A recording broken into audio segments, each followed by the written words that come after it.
Floyd and he was me, he wouldn't never have to fight again because that exhibition shit, as me being his little brother, hey, little bro, we finna do 10 rounds and we both gonna get 100+ million for it. Right. And we ain't never got to box again. Well, I already been getting these back, but now it's time for you to get your just due. Right. And you ain't.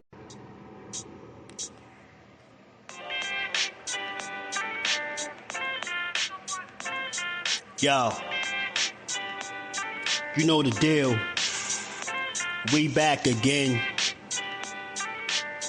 We never slacking. Word 'em up. Ladies and guys, whether if you drunk or you high, it's time to pay respects to the illest man alive. If you think you got a point, he'll shrink you down to size. And from there it's downhill like a slinky or a slide. Open your eyes, got a deep connection with the rise, so you might see them jump in whenever they go live. Peep it, this channel blowing up now, it's not a secret. With tons of exclusive interviews to listen to. Them other channels I hate, but yo, they missing clues. They start narratives, sip the goose and twist the truth. It don't take a rocket scientist to get the proof. Just click the live at 4 p.m. Eastern time. But when you chime in, make sure you keep it kind. But if cowards want to debate, then it's feasting time. My man Jusdu shine busy all the time. Grind 24/7, 365. Videos he might have 365. My rhyme's sick, they make you do a 365. You get a rich if you think you fit to survive. It's Jusdueboxing, time to click the live. Ain't no beginners, if you soft, you ain't down to ride. I crush you, respect too, it's Jusdu. He got the illest boxing show on the internet. The boy been a threat and he ain't even had dinner yet. Word 'em up. Yeah. You know what time it is.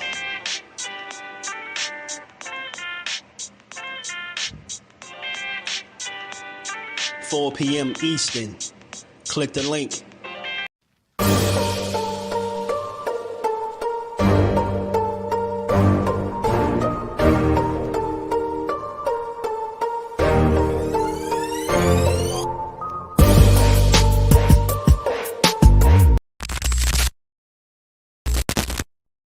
It's time for another raffle brought to you by the JBT.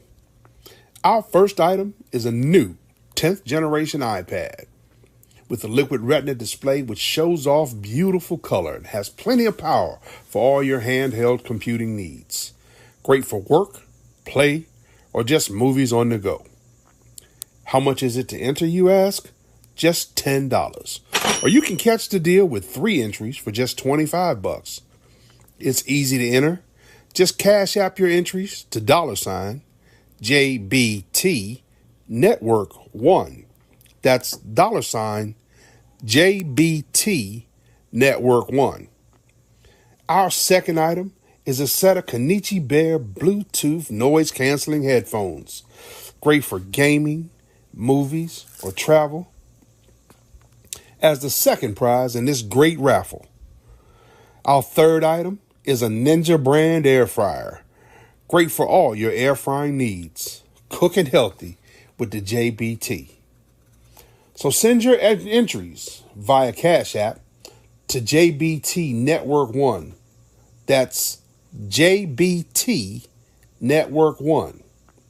$10 each or 3 for $25. Put raffle on the comment line and you are entered. What's good? What's good? Salute to the fam. How y'all feeling on this good Thursday? We back to build on this good boxing, how we always do. Y'all already know the drill, man. Smash the like button on the way in. Sub to the channel. Turn the notifications on. And come talk to me. Come build with your boy.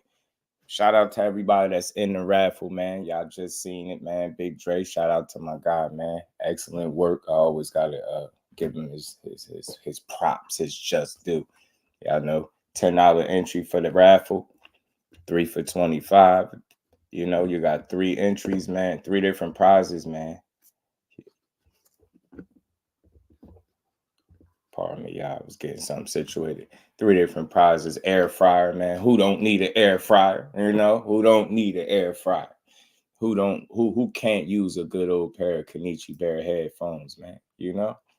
Or that good old touchscreen iPad, man, that's looking real good. For $10, you can't beat it. Shout out to the fan, man. We're going to get to this. We got to talk about this. Shakur come back, you fight Williams and Peter, and then Tank. In the perfect world, Ace, in the perfect world, Thomas Hill, my guy, what's good with it, bro? How you feeling? Big Dog Willie, man, being a member for 5 months, my guy, always showing love, man. Tankamaniacs are haters. They mad, man. The maniacs, they out, man. I ain't know it was that bad. Yeah, I ain't had no dinner yet. Thrill Hill, what it do? Mike, my bro, what's good with the family? How you feeling? Melanin Queen, salute to the queen. How you feeling? Always good to see you. Gertz, what's good, my boy? How you feeling, man? Shout out to y'all, man. Y'all hit the like button for me, man. We gonna talk about it, man. This ain't news. Yeah, we already know what it is, but I had time to process and listen to different takes on this this injury from Shakur. Man,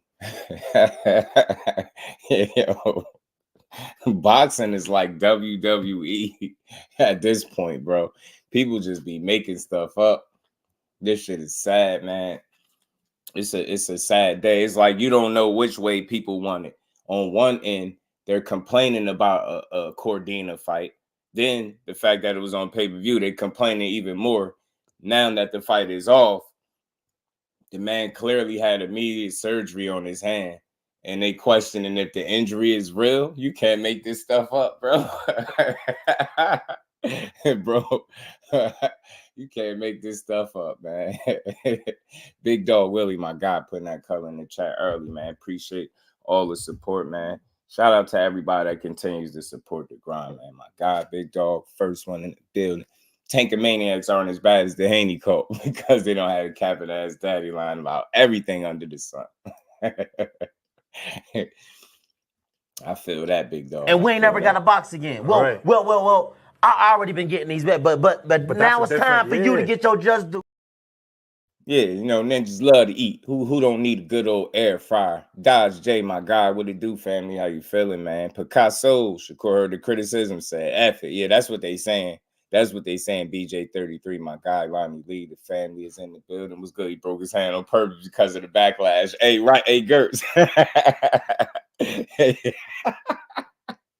Yeah. Oh, man. Yo. Peace to the Queen, Lisa Smith. How you feeling? Lonnie Lee, my guy, man. Shout out to the family, BJ33, man. Picasso, yeah, yo. So check it out. Hey, Gertz. They like, man, nah. Core was listening. He was sitting back. What happened was he was sitting back, right? And he was listening to all the backlash. You know what I'm saying? He was like, damn, they complaining about Joe Cordina. Then it's on pay-per-view. He like $15. $15, G.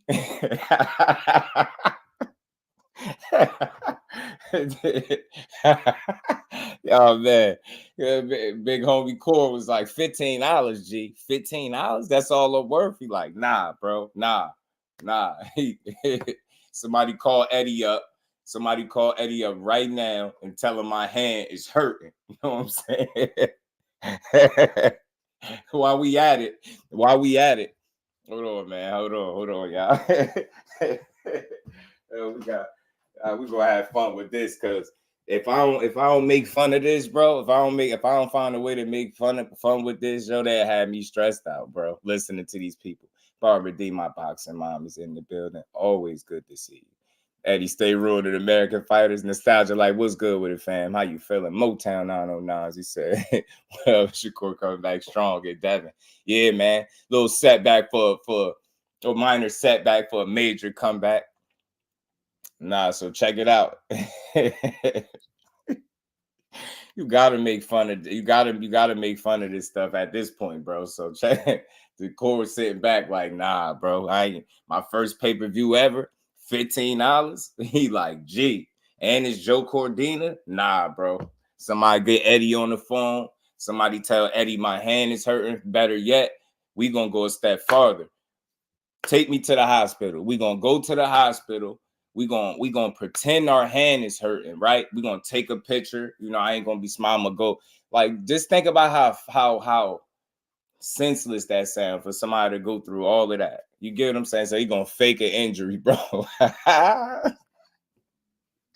Yo, the last time he said his hand was hurting or messed up, they questioned that to the point where he really had MRIs, had to show people MRIs to prove that he was hurt that time. All right, this time he come back, bro got a sitting in a joint, sitting in a hospital with a arm all wrapped up, your hand all wrapped up. You know what I'm saying? They still question it. They like, nah, this is an old picture. His picture old. He not really hurt. He trying to get out of a tank fight. I knew it. And pardon me, y'all. I gotta laugh at this stuff, yo, because I've been watching it go on for a couple hours, bro. They was like, nah, bro. Nah, man. He trying to get out of a tank fight. They like, see? They like, see? I knew it. I knew he never wanted to. You see? I know he never wanted a tank fight. You see? He out here faking injuries. Oh my God, yeah. Oh man, how y'all feeling, man? I'm sorry, y'all. I had to start it off like this, bro. I'll be listening to some wild takes. Yeah, Gertz that's AI. There's no way he hurt. Zoomverse, peace to my guy. How you feeling, Brody? Salute to you, man. I just had to make light of it because that's really what be going on. I'm really hearing this. Y'all, I'm really serious. Like, they really like, yo, it's a fake injury. He ain't like the fight. He seen how people was responding. He like, nah, I don't want this opportunity for myself. I'm like, man. They like, yeah, man, that picture, that picture look old. That picture look old, man. That picture look old, y'all. Yeah, I don't know. I don't think he hurt. Man, yo, you can't make this stuff up. You can't make it up, man. This was crazy to me, because on a more serious note, I'm always gonna joke because I gotta laugh at this stuff. At this point, it's comical. I done heard everything. He faked the injury. They said the reason he hurt now because he never really wanted to tank fight. Listen to the logic behind this. The reason he's hurt now and not taking this fight because it's a bad fight, and he want more time to prepare for Tank. So by pulling out of this fight, that gives him more time to prepare for Tank. Can you explain to me how in the hell can you prepare for anybody if you on the sideline for months? How in the hell could you prepare for Tank, especially Tank, let alone anybody for that matter, bro? Like, yo, fake injury, yo, should cap. I knew he was capping. I knew it. Man, you can't make this stuff up, man. Yeah, it comes with the territory, bro. Yeah, they was. They be 100 Zoom. You right. Yeah, and he the sturdiest of the sturdiest Zoom, and they still was questioning. Remember the torn retina? They was like, nah, he really not hurt. He just don't want to fight. The butcher was good with it, man. He said, just how long has the hand been bad? That hand, I know for me, I know the last time it was the left hand. I believe this time it's the right hand. So it's it's the other hand. You know what I'm saying? Yeah, young and happy. I got to get my laugh on now, especially if it's Tank. So Berlanga is getting slapped for 700K. We're gonna get into that too. Roger was good with it, but I had to talk about this a little bit. Like, hey, look, it's like Zoom said, and like we all know, man, injuries is a part of the game. It's not really much you can do. You know what I'm saying? You're gonna get hurt. You dedicating your life to a sport. You got to think, why I'm not tripping, why I ain't surprised, because you got to do that. That's all he do is boxing. That's his life, right? You've heard the stories from different fighters. You heard it from Richardson Hitchens. Like, he even told, Shakur, you got to go out and do something with yourself, man. You get what I'm saying? Like, dude, don't do nothing but box. So when I hear that, and you know how consistent that is, he works hard. Contrary to popular belief, the young man works very, very hard, and he take his craft very serious. So when you constantly in that gym, when you constantly working, I ain't saying he don't take a day off, but he one of them, like a gym rat. So when you in the gym that often, bro, I'm not surprised that you could come up with an injury. Give me 2 seconds. Y'all smash the like button.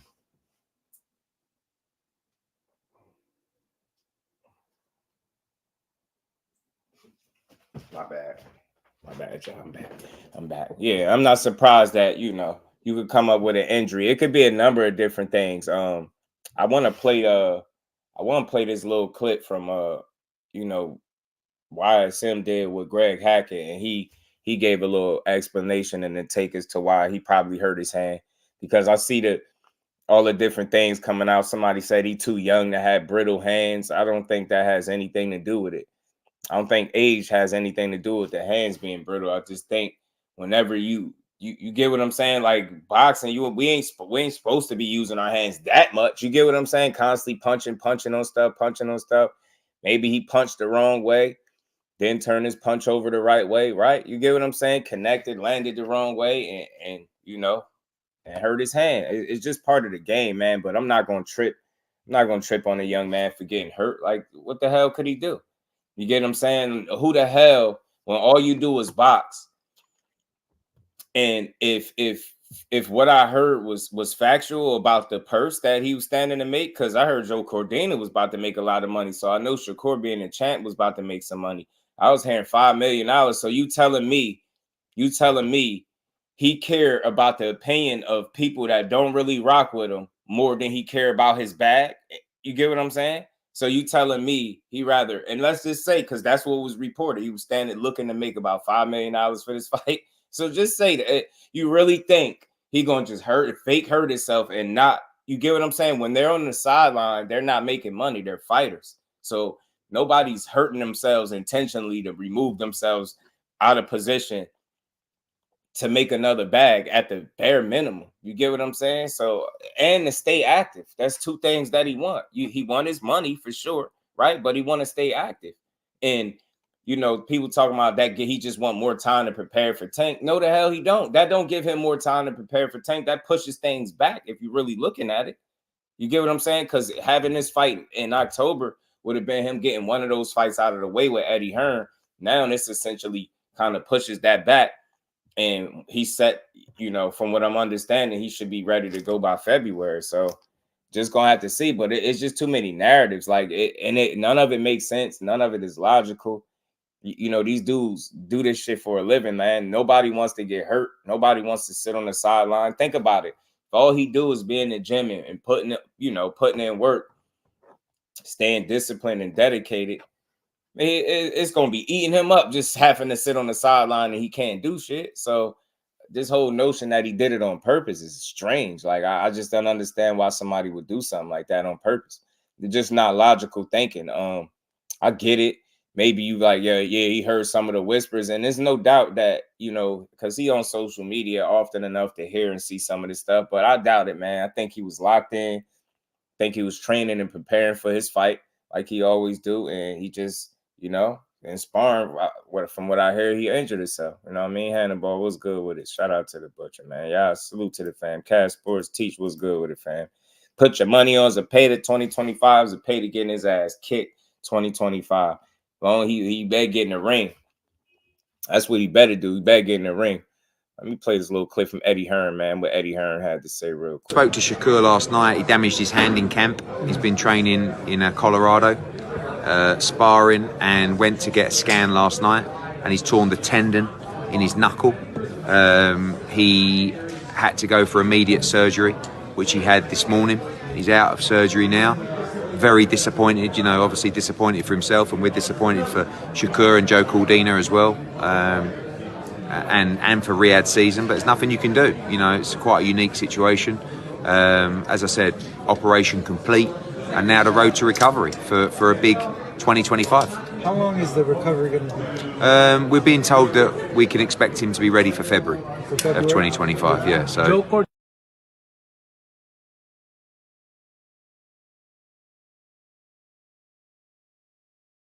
You see, so I mean, at the end of the day, that, you know, the worst case scenario is you just got to be sidelined for a while. You miss out on an opportunity to not only make a bag but stay active. Whether it was going to do good or bad on pay-per-view, to me, it was an experiment to begin with. A $15 pay-per-view, when have you ever heard of it? So I mean, at that point, it's an experiment. Like it ain't a risk for him. You get what I'm saying? So I don't know, man. I just see it as a missed opportunity, right? So I don't see how a fighter that, this is all he do, wants to sit on the sideline, regardless of what anybody complaining about. Like, you get what I'm saying? Regardless of what people say, he feel like Joe Cordina is a solid fighter. So that's all that matter. And that's what he was preparing for. So I just think, injuries are a part of the game. You're going to get nicked up sometimes. And that's just what happened. You know what I mean? Or people will cook them. See, but this is the thing, bro. This is the thing. He came into the game known the butcher. You get what I'm saying? Like, now, is he a ticket seller like a Tank? No, but this whole notion that people don't know who he is, like, they know who he is. Like, this dude done traveled around the world. Like, people know who the Olympians are a lot of times. You know what I'm saying? So he don't, when people say, like, using Tank name, I don't think he needs to use Tank name. That doesn't do anything for him. But I feel like as long as Tank is at the top, people are going to speak his name, right? But this is the thing for me. I'm not tripping on him speaking his name because we all feel like that's the best fight to make anyway. They each other's biggest challenge. Most people feel like that. Not everybody, right? Some people feel like Tank steamrolls everybody, right? But most people feel like that's the fight to make. So with that being the case, I feel like anytime you bring up his name, especially whenever it's within the right proper context, it's all good because they're fighters, they're boxers. People gonna ask him about, they're gonna ask Tank about Shakur, they're gonna ask Shakur about Tank. It's just something that's gonna happen. But people make it seem like it's a bad thing. Everything is about clout this, clout that. My thing is, you haven't seen anybody send him a contract to call his bluff to say he don't want to fight. That's all he be saying. When he really bring up his name, he letting you know, look, anytime he send me something or whenever he ready, he say this shit over and over and over again, and people kind of ignore it. He can't facilitate that fight. He's not going to be the one to initiate sending anything. So I would love for somebody to call his bluff and say, see, he send an offer or something, or try to negotiate and, watch him curl out. Other than that, I feel like speaking his name is well within his right because he the other top guy there. He's supposed to be, bring him up as much as you want, as long as the minute the opportunity is truly there and available for y'all to fight each other.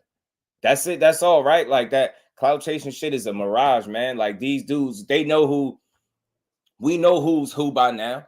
You know what I'm saying? None of these guys that's operating at the top is unknown to the point where them bringing up one of their peers' names is going to do something good for them. You get what I'm saying? It's not. So we gotta see. You know what I'm saying? We gotta let it happen, and we gotta support guys speaking on calling out the right fighters or wanting to fight the top guys. His focus should always be Tank.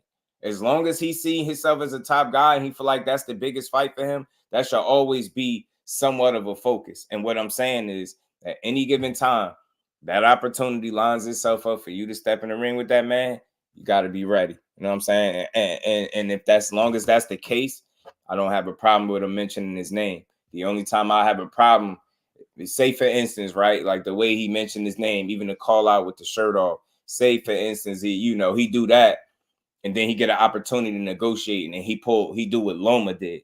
Now I'm looking at him funny, but that's not taking place. So, you can't be mad at him for any time he mentions a guy that they constantly gonna ask him about.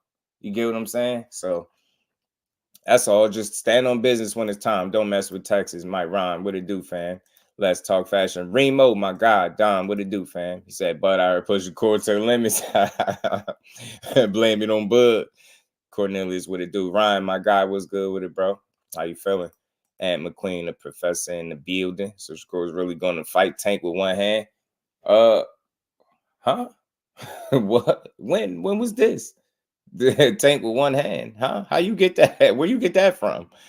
This is their harsh reality, and I'm gonna keep saying until somebody show me otherwise. Like I said, man, that wasn't a reality. That never was a focal point on either side. Respectfully, on either side, one side he can't sit here and focus on something that he can't facilitate by himself. And the other guy has a team that's facilitating moves for him. And obviously you can tell by the energy and the things that are being spoken about that the focus is not Shakur. Anybody with any type of like logical, using logic and paying attention can see that that's not the case. So now, was he going to fight him with one hand? Why would he do that? You know what I'm saying? That's like saying he knew he was going to get hurt. I don't get that. I don't understand the question. One question, how many contracts Shakur sent out? And that's the thing, the Butcher.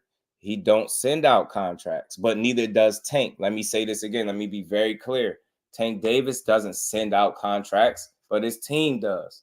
He has his people will. You get what I'm saying? So he ain't going to be the one, or his team ain't going to be the ones to send the offer to him. I ain't saying they can't do it, but what obviously we know that. What did Leonard Ellerby say? You don't send Tank shit. It's gonna be on his terms. Remember, I had the clips. He broke it down. K Causey, what it do, my guy? Rick Timms was good, bro. They seen the demon out. Yeah. My thing is, how is he ever gonna grow his profile as a fighter and remove some of that criticism, whether it's just or unjust? How is he going to rid himself of some of that criticism that comes with his name if we put up so much resistance for other good guys fighting him? Every time it's time for somebody good to fight or somebody exceptional to fight, we like, they scared, they ducking. That's not the case. Nobody has ever ducked him. Loma will be the first one out of his entire career that's ducked him. I don't know where we getting this fake ass narrative that everybody's ducking him, and this is the reason why he's not been in the ring with those guys. That's not the truth, and it's not because he's been ducking either. I hate when people do. It's not that, man. It's business. I'm telling you, Rick Timms. Shout out to Rick Timms. Courtney to fix both hands so there are no issues when he gets KO. Oh man, Sam Jacks was good with it, fam. Listen, I will say this, Sam. LaMarcus was good, family. I will say this. You definitely want to be 100% against Tank, nothing less. And even that doesn't guarantee you a victory over that man. He is legit as they say he is. I believe, you know what I mean? Yeah, he having surgery. So again, he ain't fighting nobody with one hand. Obviously, not Tank, not nobody. Why would he fight anybody with one hand? But yeah, I keep telling y'all keep believing.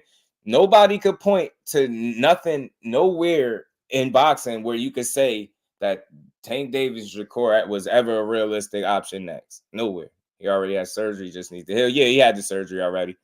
All things, my guy was good with it, bro. Was good with it. The timing of his injury super sucks, man. I know he's so ready to hush the static. Yop, the recent criticism. Yop, I feel for him. I hope this isn't recurring and slows his rise.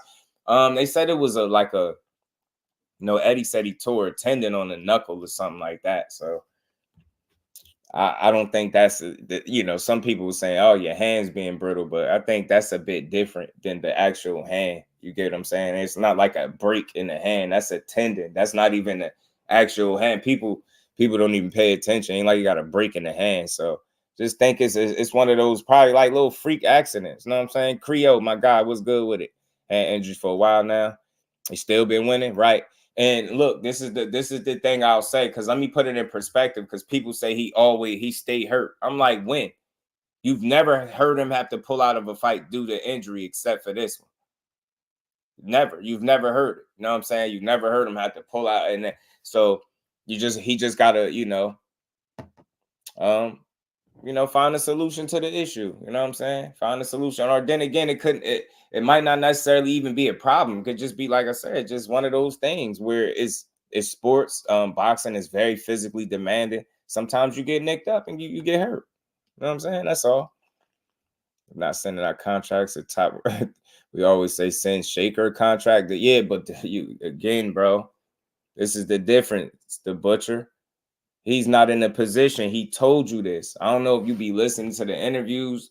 He told you this. He told you that he's not at the point where he's, could pick who he wants to fight. So therefore, he ain't going to be sending out contracts to this one or that one. And then again, you can't knock him because before Loma and Tank was a thing, Shakur and Loma was a thing. And Loma, who was the top guy, said no, right? So it's like, what are you seeing when he got here at 135? How many people did you see say no? before you say what he's not doing. He's doing exactly what he's supposed to do. Fight who's saying yes. You get what I'm saying? And not ducking and turning down no smoke. So I don't know. I don't know. It doesn't, he's not at the point where, you know, if he say, yo, that's who I want, they go get him. Because obviously he would have been fought Loma, right? So, you know what I mean? So hand injuries are so common in boxing, right? Wilder was breaking his hand so many times. He absolutely. Cal Coolidge was good with the family. How you feeling, bro? Kirk Douglas was good, fam. I know it's hard to be a dev and a core fan right now. Shit, no. I always label myself a supporter, but it's not hard. It's not hard because I'm too logical. So it's very easy. Ashley's corner. What's good, Cuzzo? How you feeling? It was pre-existing condition. Tearing his it's a totally separate hand, bro. Like, I don't know where you getting your information from. What's the I don't what's your point? What point you trying to make? Cornelius, you say I'm missing a point. What point? Because I don't get what point are you trying to make. Do you got information we don't got? You saying pre-existing what? I never heard him tear his tendon before in his knuckle. This is new to me. And last time he was hurt, it was the left hand. This time it's the right hand. I don't understand what you're saying. Marquis was good with it, my guy. Should have postponed the De Los Santos fight. Two different hands, bro. Two different hands. The De Los Santos was the left hand. Samuel was good with it, bro. Rome was good with it. Yeah, he can't catch a brizache. My guy can't catch a brizache. All right. You asking me, is he? All right, bet. I got you. Is it a pre-existing? I don't have that information, but to me, this is the first time I've heard he, you know, tore the tendon in the right hand. Like last time it was an injury with the left hand. You know, Dragon Assassin official was good with it, bro. What's going on, man? Don't think punching someone that hard it won't break your hand. Yeah, I mean, it happens, but everything is so negative. Like boxing is at an all-time low. The boxing fans are terrible, bro. They're terrible. They're terrible. Fake injury. The pitcher not real. The pitcher is old. What the hell? He really didn't want to fight. This is why he faked the injury. I ain't never heard no. This not even boxing no more.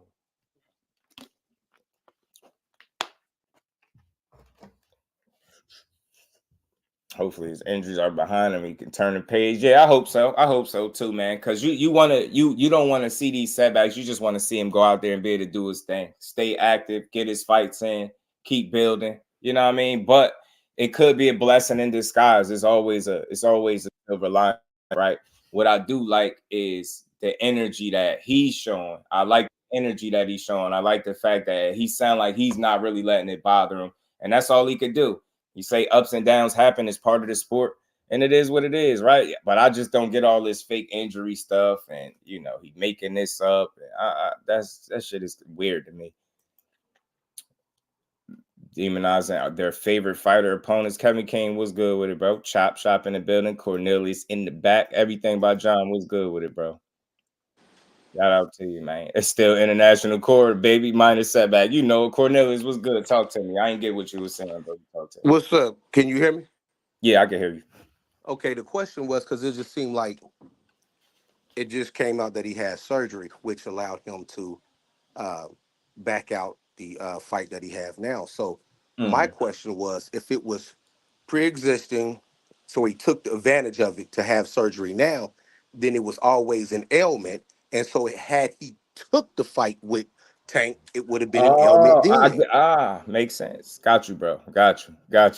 You saying because essentially that would have been him going into the fight with Tank if it was a Tank fight with one hand because it's pre-existing.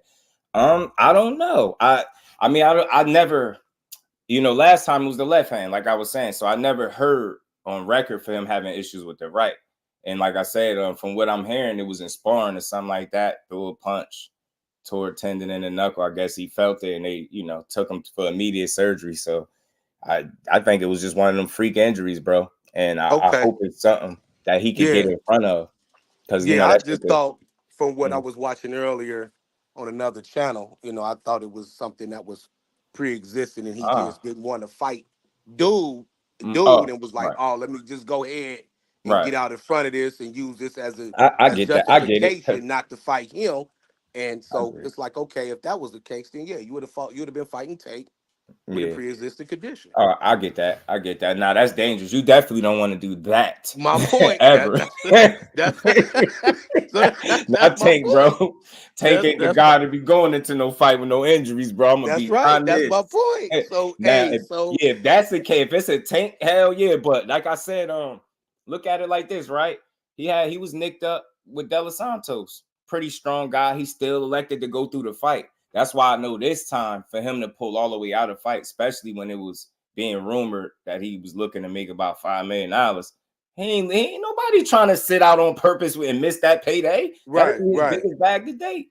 He would want that. So I think the injury is legit. I think the picture is legit. I mean, I could definitely reach out and get the direct line. That shit is easy, but it's silly to do because it's obvious. Like nobody is hurting themselves on purpose, and it's stupid. Yeah, I don't think that. I don't think that at all. I think I just thought maybe he was just using that guy did get to not necessarily as excuse, but he didn't really want that fight. I get the logic. When you talk to me, like I can level, I'm always gonna level with you. I get where you're going with it, but that I would look at it differently simply because of the money that he was looking to make, right? Right. So I think you ain't trying to get out of this, and you get an opportunity to stay active, right? Yeah. All this does, if you looking to fight Tank, is kind of push it back.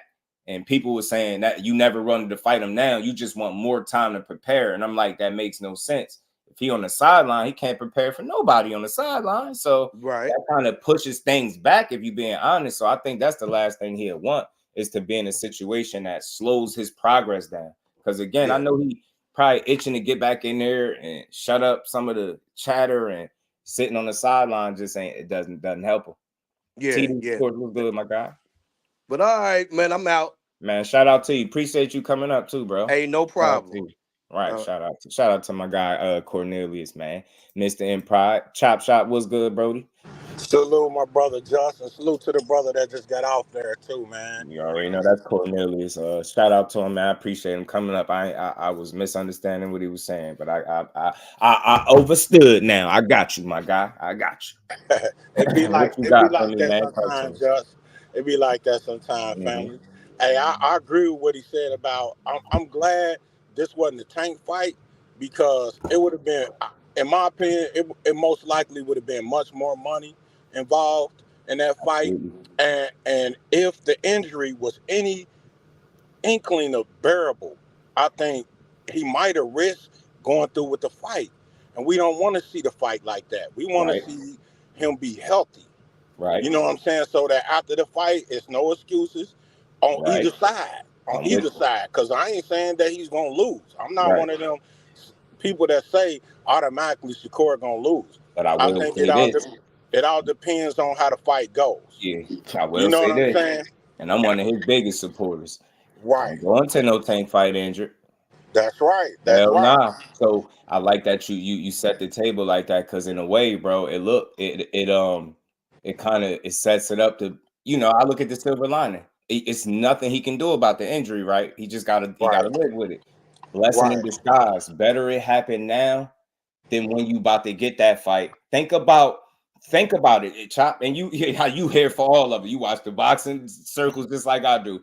Think about the fallout if when he get a Tank fight, he be like he hurt. I don't give a damn if he show you a picture and he got both arms in slings. you get me? They gonna go crazy. They go crazy on him. They'll be like, bro, you ain't want the fight. You never wanted it. Right. Exactly. So, hey, look, that's a silver lining. Whatever. If it was shout out to Cornelius too. If it was a lingering effect, good that you got it out the way now. Look at it. Look, and this is the silver lining, because we done did all the complaining since the fight been announced. So I ain't here to do none of that. But now here's the silver lining. It's a fight people was complaining about anyway.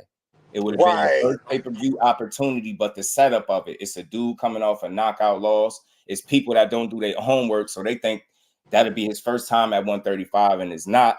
It's just so much wrong with it. A $15 pay-per-view, but it's almost set up like an undercard. It's so many red flags, right? So man, he can't control none of that. All he can do is go out there and win how he do. But with this injury coming, now hey man, you could kind of bypass this. Now they can shut up about the fight because you're not seeing it. He's not fighting. Y'all say he world class. Rick Glazer tagged me and he said to me, Shakur is, his levels to it. He's world class and dude is a dethroned champ and so on and so forth. Cool. So now he don't gotta fight him. And on the flip end, when you go into a Tank fight, maybe this don't be a situation. Maybe you don't have to deal with your hand being messed up or tweaking it. It's some good to come out of this. You know what I'm saying? Exactly. That's what I'm saying. And that ain't the only good thing, in my opinion. Because in my opinion, it seemed like they were setting Shakur up for failure, man. In my opinion, because like you said, a lot of people don't know about Joe Cordina. Right. All they know is he got knocked out by a guy that only had 8 knockouts in like 20-something fights. True. You know what I'm saying? But and also where it was gonna be at in Saudi Arabia. So it's coming on here in America, 2:00 in the evening or something like that. Mm-hmm. You know what I'm saying? So all of that, and it's on the undercard of Better BF Bivol, but Better BF and Bivol is gonna be on free ESPN. And you making people pay for it. So you get me? All of those variables, all of that stuff that could, who knows, like he sees what's going on, right? Yeah. All the stuff that a fighter might have to worry about that's out of his control is no longer an issue for him. He can now focus on recovery and your very next step. You don't got to hear about Joe Cordina again because I doubt if they spin the block. And like I said, blessing in disguise. What did You froze, Just. I don't know if they can hear you. I'm gonna talk while you froze. I don't know if the people can hear you, man, but what I was gonna say about that, man, is I was actually kind of relieved for Shakur, man. I was kind of relieved when I heard that the fight was canceled because I felt bad for him, with the whole situation, man. A lot of people talking bad about the fight, people already, talking bad about Shakur and his performances.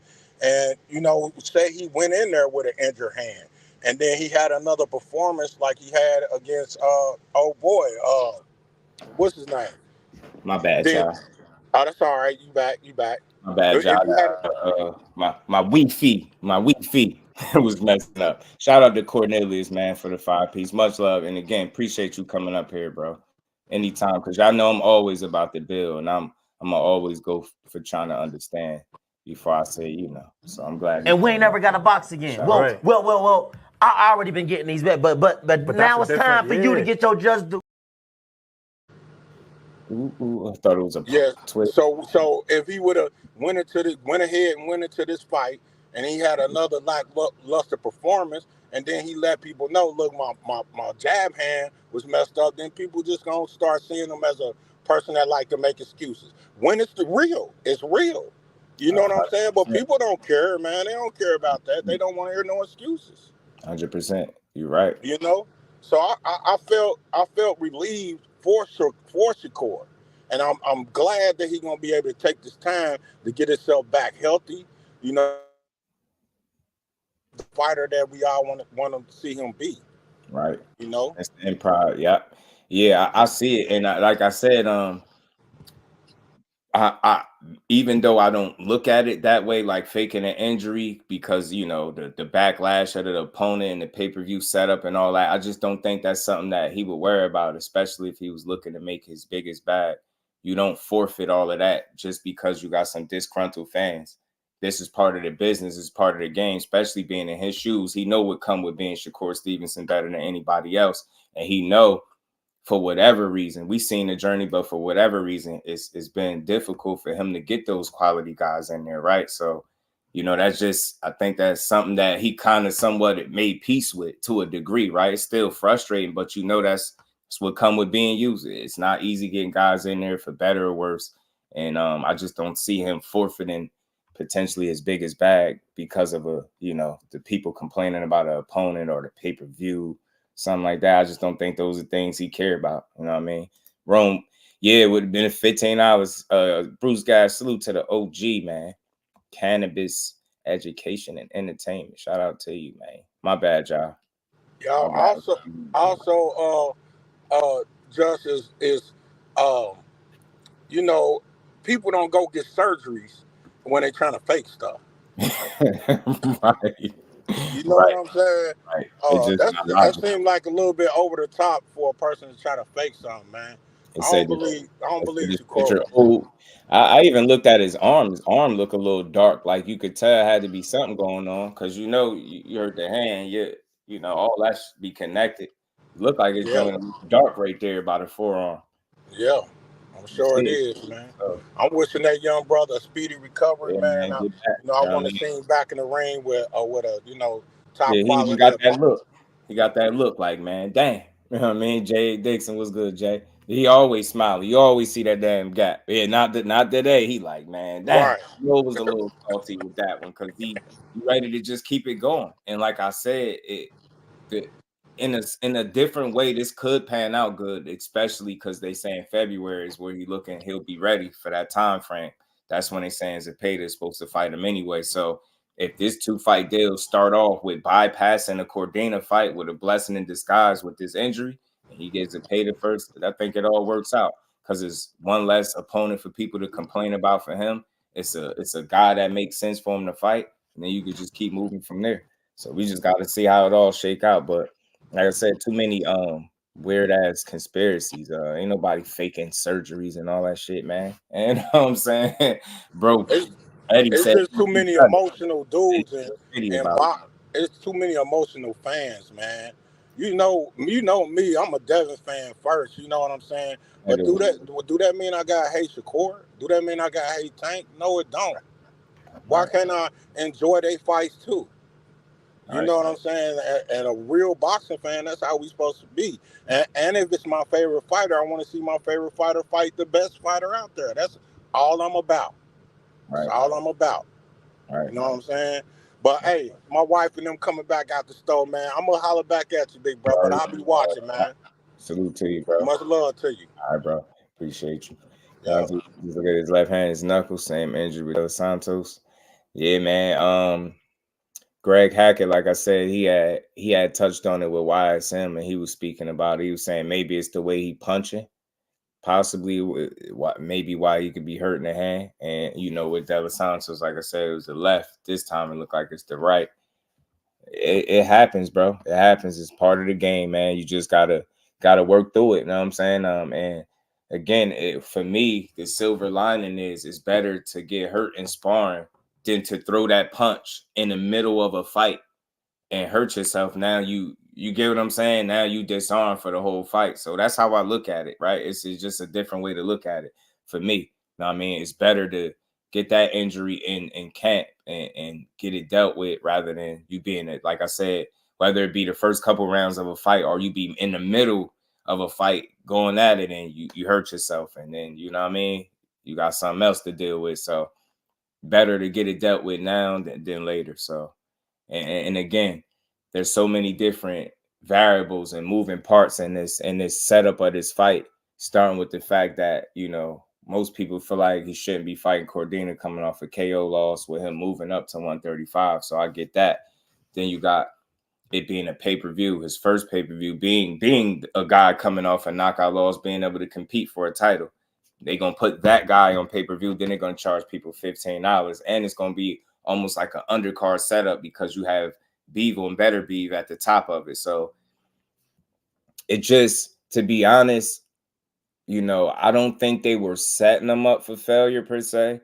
I think they were just trying to provide an opportunity. And I think this was a bit of a test run to see what would come out of it, right? I think this would have been their first. I think this would have been the first one that was this cheap. So I think look at it as a trial run, and maybe they was going to use him to do it. Maybe that's why people say setting them up for failure, which I don't look at it that way because that's providing them with an opportunity. I look at it as if you stand to make your biggest bag, you getting to defend your title, you staying active, fighting in Saudi Arabia in front of a different crowd. Get what I'm saying? You get one fight done out of the contract of 2 fights. So it's some positives, some other variables to look at as to why he would have just took this fight and got it out the way. You know what I'm saying? Fighter Devin passed away for 28th. Y'all stupid, man. Broke his hand because I sparred him. Fate was good with it, my guy. You know what I'm saying? Yeah, Fate, why you do that to my guy? Marquis says, same with boxers try to prove their critics wrong and go out there and do something they wouldn't typically do, something that isn't their main strength, right? That's silly-ish, like for the bad hands. But you know what? I can't say I 100% remember exactly what Floyd was hurting with the hands, but I feel like breaking the hand, like far as the bone, is different than actually a tendon, right? I want to look that up so I can have more information on it, but that I think that's a little bit different, right? That's why somebody asked, do you think you got brittle hands? And I was like, I don't know. It remains to be seen, man. It's something to definitely think about, right? Because he had a couple nicks at this point. I think this might have been the third one. You know what I mean? It might have been the third one, but the first time he had to pull out a fight, to my knowledge, for an injury. So, yeah, I don't know. It's not the same as breaking like the bone in your hand. It ain't like he breaking bones, right? It's a tendon. I don't know. Like Greg Hackett said, maybe it's just the way he punching or landing a punch. You know what I'm saying? I should have played the clip where he was talking about it. Hope Shakur recovers well. Yeah, me too. Me too. He said glad he fight Cordina. He said definitely painful. So what did he break? Yeah, I don't think he broke. I don't think he broke anything. I think he tore a tendon on the knuckle. You know what I'm saying? That required immediate surgery or something like that. So I don't think it's a break in the hand at all. So that's why when people ask me, do I think the hands in themselves are brittle? I don't know, because that's not necessarily, it's a hand injury, but it's not the bones in the hand. That makes sense to y'all? So I don't know if that's all look the same to y'all. I think that's just a bit different. Just sound like one of those freak injuries. You know what I mean? Something weird. This seemed like something weird. 7 grams. What's good with it, family? How you been, bro? Good to see you in the building. Say, okay, what happened to his other hand? The other time, he had some issues going on. It was his hand and shoulder, I believe, when he had the MRI for that De Los Santos fight.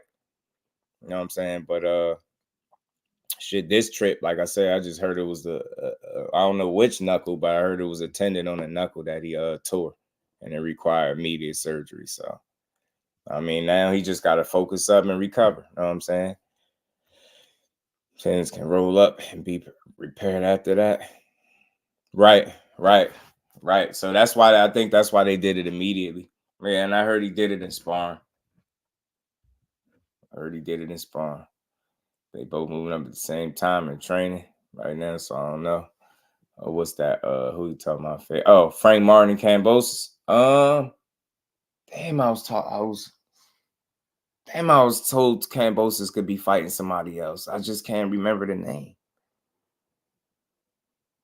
Maybe. I can see it. I can see Frank Martin and Kambosos fight at 140. I thought they said Kambosos was going up to 140 to fight somebody.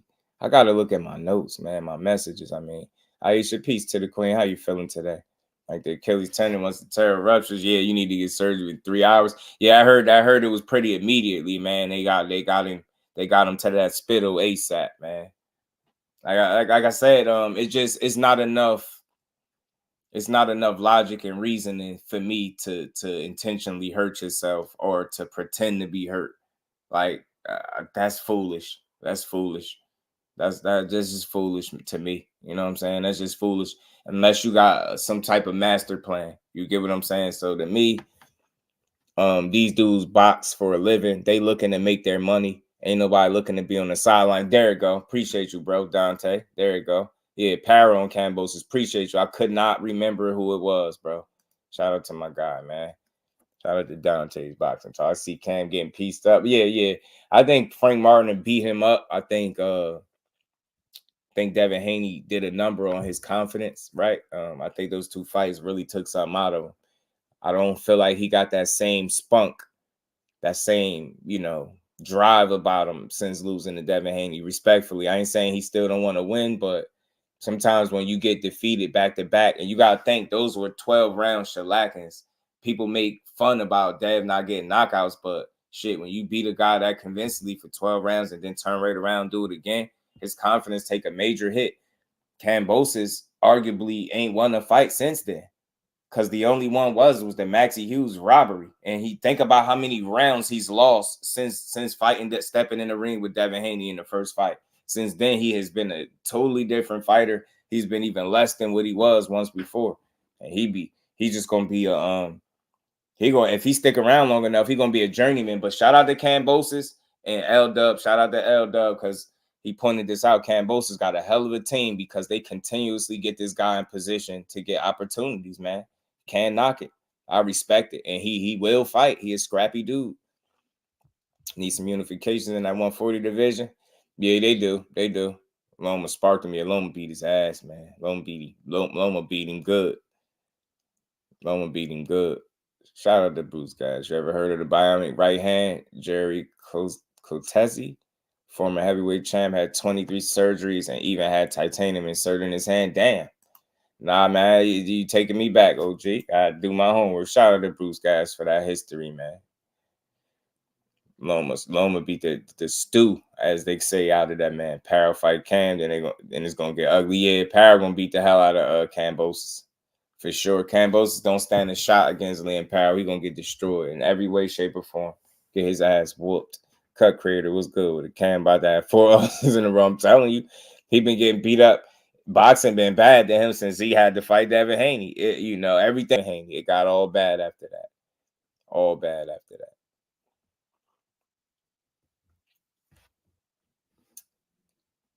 All bad.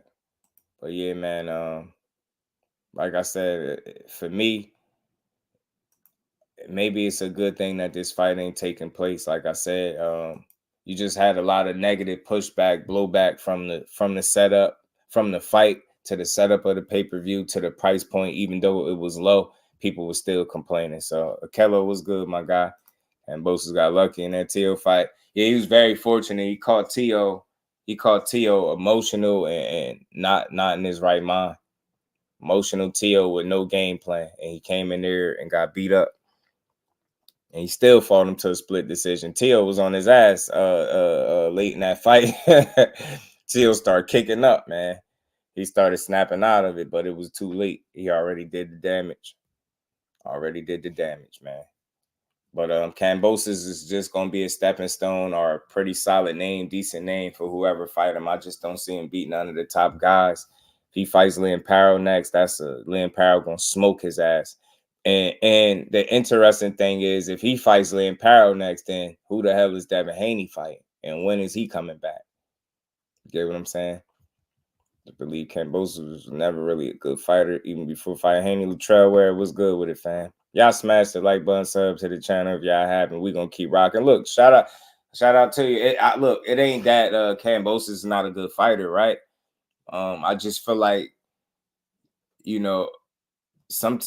boxing is one of those sports where you have your time, and his time came and went. Like, it was a hell of a grind to get to where he got to. And I know he had some humble ass beginnings, right?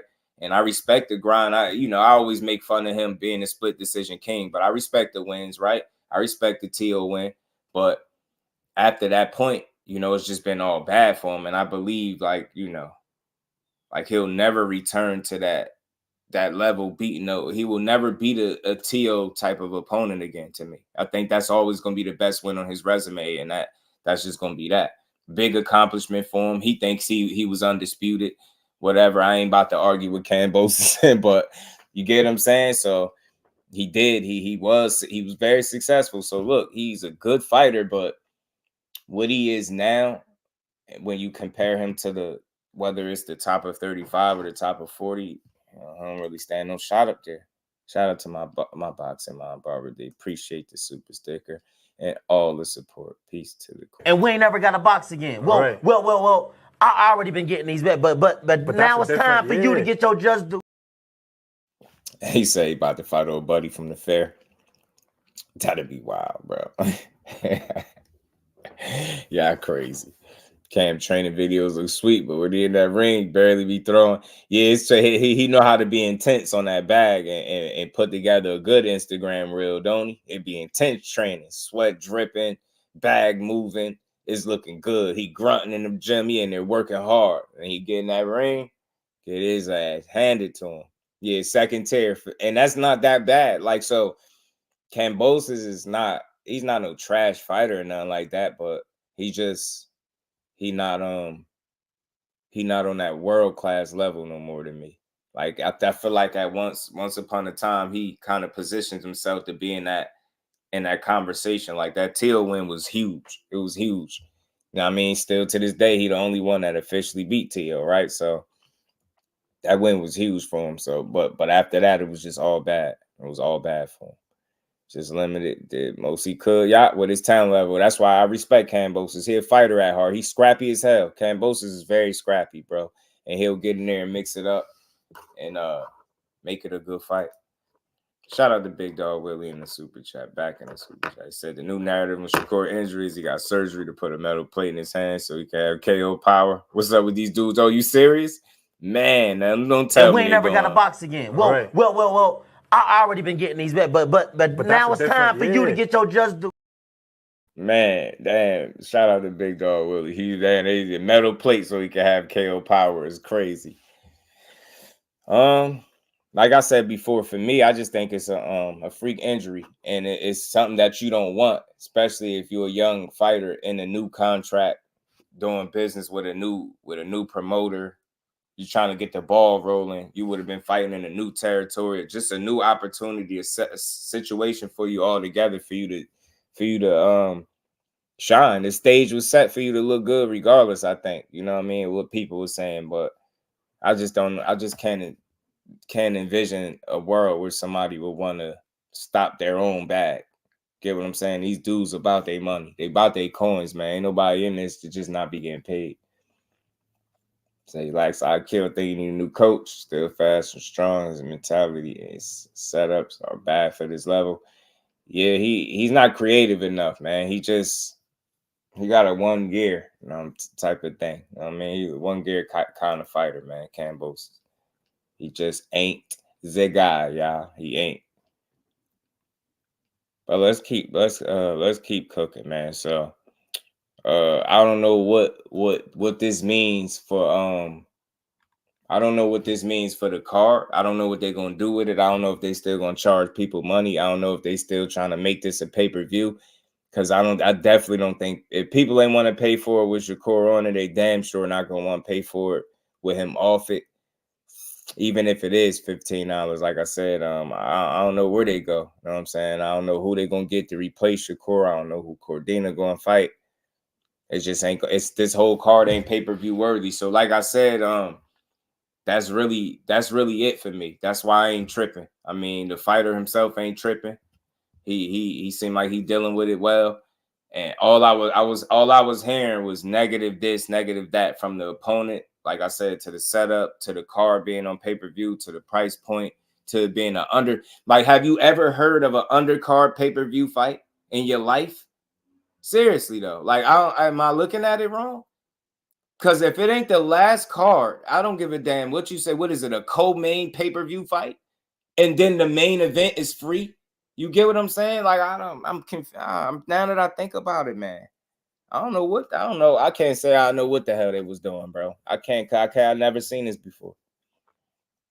Never seen it before.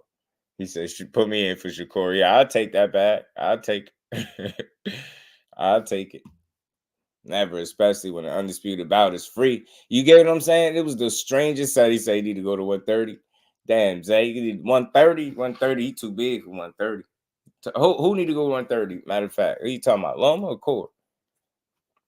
There's a recipe for disaster. I wonder, like, a part of me, like the fight fan in me, the boxing fan in me is I'm kind of, part of me would have wanted to see how it would have worked out, right? Am I crazy for that? Part of me wanted to see how it would have worked out, but like I said, I ain't tripping because it's not pay-per-view worthy for sure now. You can forget about it. And that's what I'm saying. It's the strangest setup I've ever seen. An undercard, basically, like, it's in the slot of a co-main. You know what I'm saying? A co-main pay-per-view, $15 pay-per-view. Nah, I don't know. That setup is crazy. Setup is crazy. I don't know where they got that from. Best thing is no Cordina for me. Her needs to fix up, sort out a better name. Yeah, I mean, the plan, I mean, it's Zepeda. Ain't no secret. The plan is supposed to be Zepeda in February. So maybe maybe this helps him bypass a fight that he didn't need for a fight that he does need. But in order for that to be the case, he got to get that fight in February. As long as everything go right with his healing process. Frontline, what it do, my guy? What's good with it, fam? So this should move the whole card to ESPN Plus. I agree. I'm busy. What's good? I agree, Kello. I think so. They might as well scrap that pay-per-view idea and leave it on free TV. Cause I just don't see. I don't know, man. People complaining about it already. So like I said, if they wasn't paying for it with Shakur in there, I definitely don't think they're gonna want to pay without him. Shout out to Dragon Assassin. What's good with it, bro? So I don't know. ESPN sound like a good move. Move the whole card there and just let it rock out instead of having it on one platform and then transitioning over to another with the last fight. So I don't get it. Somebody else said that too, Frontline. Somebody said, what they say? Somebody said God tapped him on his hand because he got tired of him tweeting or something, told him something, not right now, something. Somebody said, I thought it was funny. But and man, hopefully, speedy recovery for Core, man. I hate to see people get injured, man, and not be able to go out there and just be great. So on to the next, man. We'll see what's next for him. Yeah, somebody said God reached down, tapped him on the hand, said, not right now. He said he was about to send a tweet out. Wow. And nah, I was joking about it before because I was really hearing people say how he faked the injury to get out of not only this fight, but to push back fighting Tank so he could get more time to prepare. And I was like, that would be the stupidest idea in the world. You can't prepare for nothing or nobody when you're on the sideline, compromised with your hand in the sling. You can't prepare for nobody that way. And like I said, there's no real fighters that's going to truly prepare you for Tank Davis. Nobody has the skill set, the same skill set. Nobody has the same fighting style. So that's one of those things where when you get in there, it's going to be what it's going to be. Like that's going to be the only guy you see like that. You know what I mean? With that set of skills, I believe, especially at 35. So I just don't see nobody else presenting that type of challenge for him. Obviously, neither do Leonard Eller because he said it himself.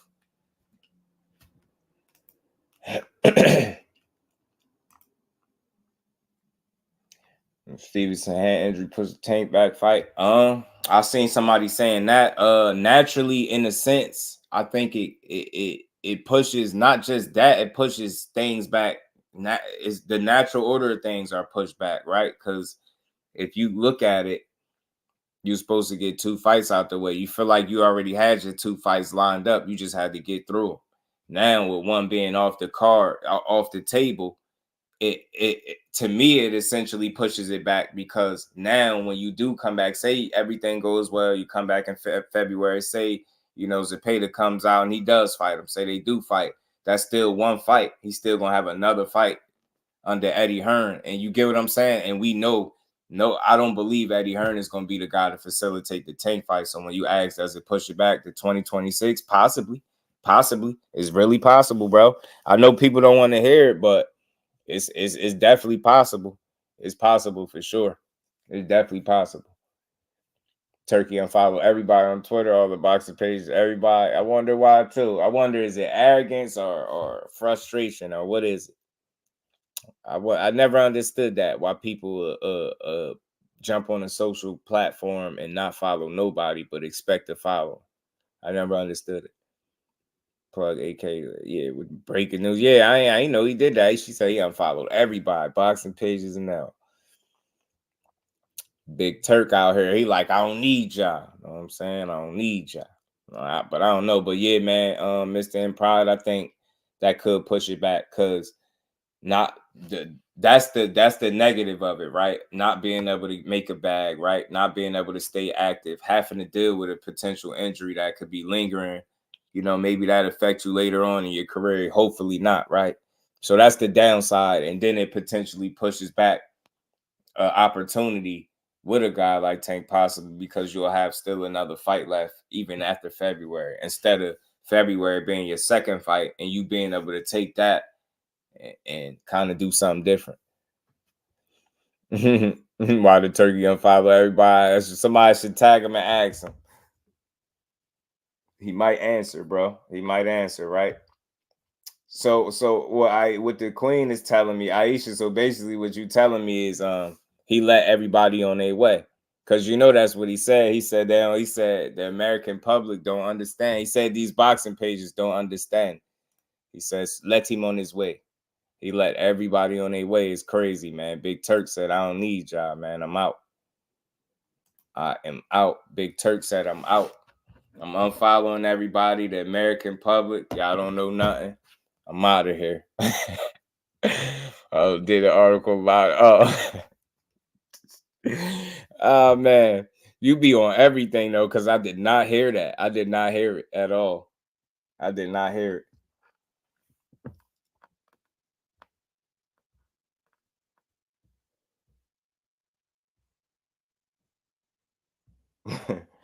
He quit boxing. B Fighter was good, man. Was good with it. But let's keep rocking, man. So like I said, y'all, man, when it comes to this injury stuff, man, it's just what it's gonna be. On to the next. Hopefully we see the young champ back in February, all healed up and ready to go. But let's keep rolling, man. Something else I wanted to talk about. I seen this, man, and look, this is I'm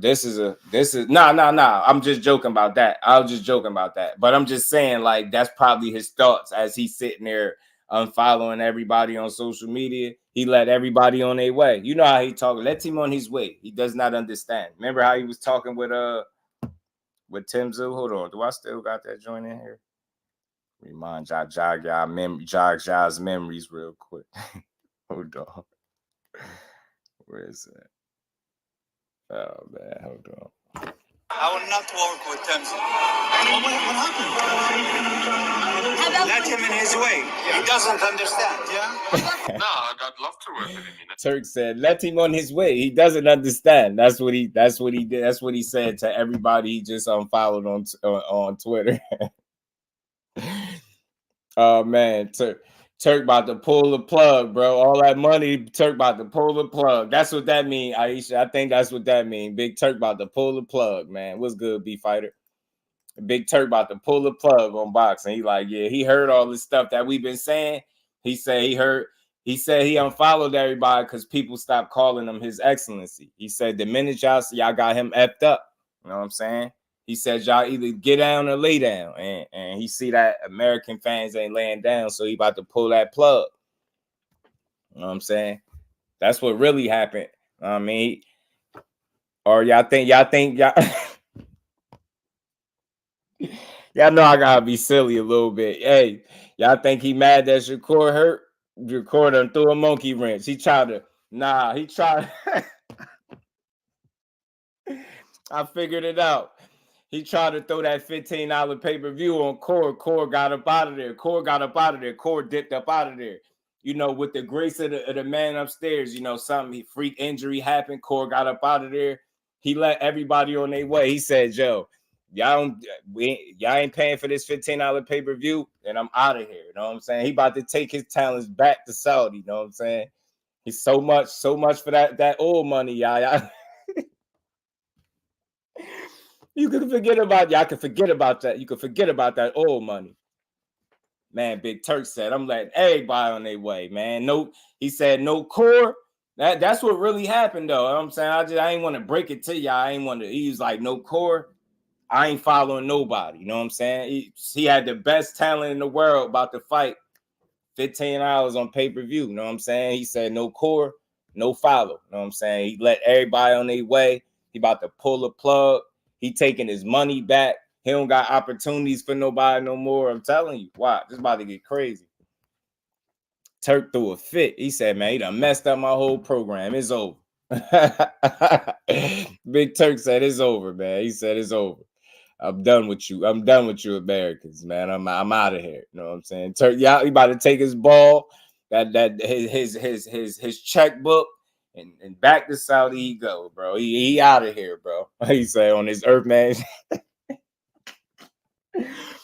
Man, Big Turk said, I'm done with y'all. That's it. That's it. You know what I'm saying? That's it. You say, he said, you see y'all Americans, I try to set y'all up. You know, you got everybody else. You got Canelo. He got Canelo about to hit y'all over the head this weekend with a $90 pay-per-view. You know, at the taxes, that's about a clean hundo. So Canelo about to hit everybody pockets for that clean C note. But here he go. I'm trying to get y'all pay-per-view for $15, and all y'all doing is complaining, talking about Joe Cordina shouldn't be fighting on pay-per-view. Shakur don't sell. See, y'all jinx my man. Y'all jinx my man. Now Turkey said he out. Nah, he see. He said, but y'all about to pay that $100 for Canelo and Berlanga to go to sleep. You see what I'm saying? But y'all want to pay this $15 for Cordina. I'm out of here. That's what I'm saying. He said, I'm out. That's what Big Turk said. He out of here, bro. See, y'all did it. I blame y'all. I'm just y'all. Y'all did it. All y'all that was talking about, I'm not paying $15 to watch Shakur fight Joe Cordina. He said, oh, yeah, all right, I got you. All right, no more shows. Know what I'm saying? You know, they already said he's saving boxing. He said, I'm out of here, bro. Y'all on your own from here on out. No court, no follow. Now, know what I'm saying? No court, no follow. At least he said, I'm out of here. I'm gone. Sliding out of here, bro. I don't want to watch y'all no more. I don't want to talk.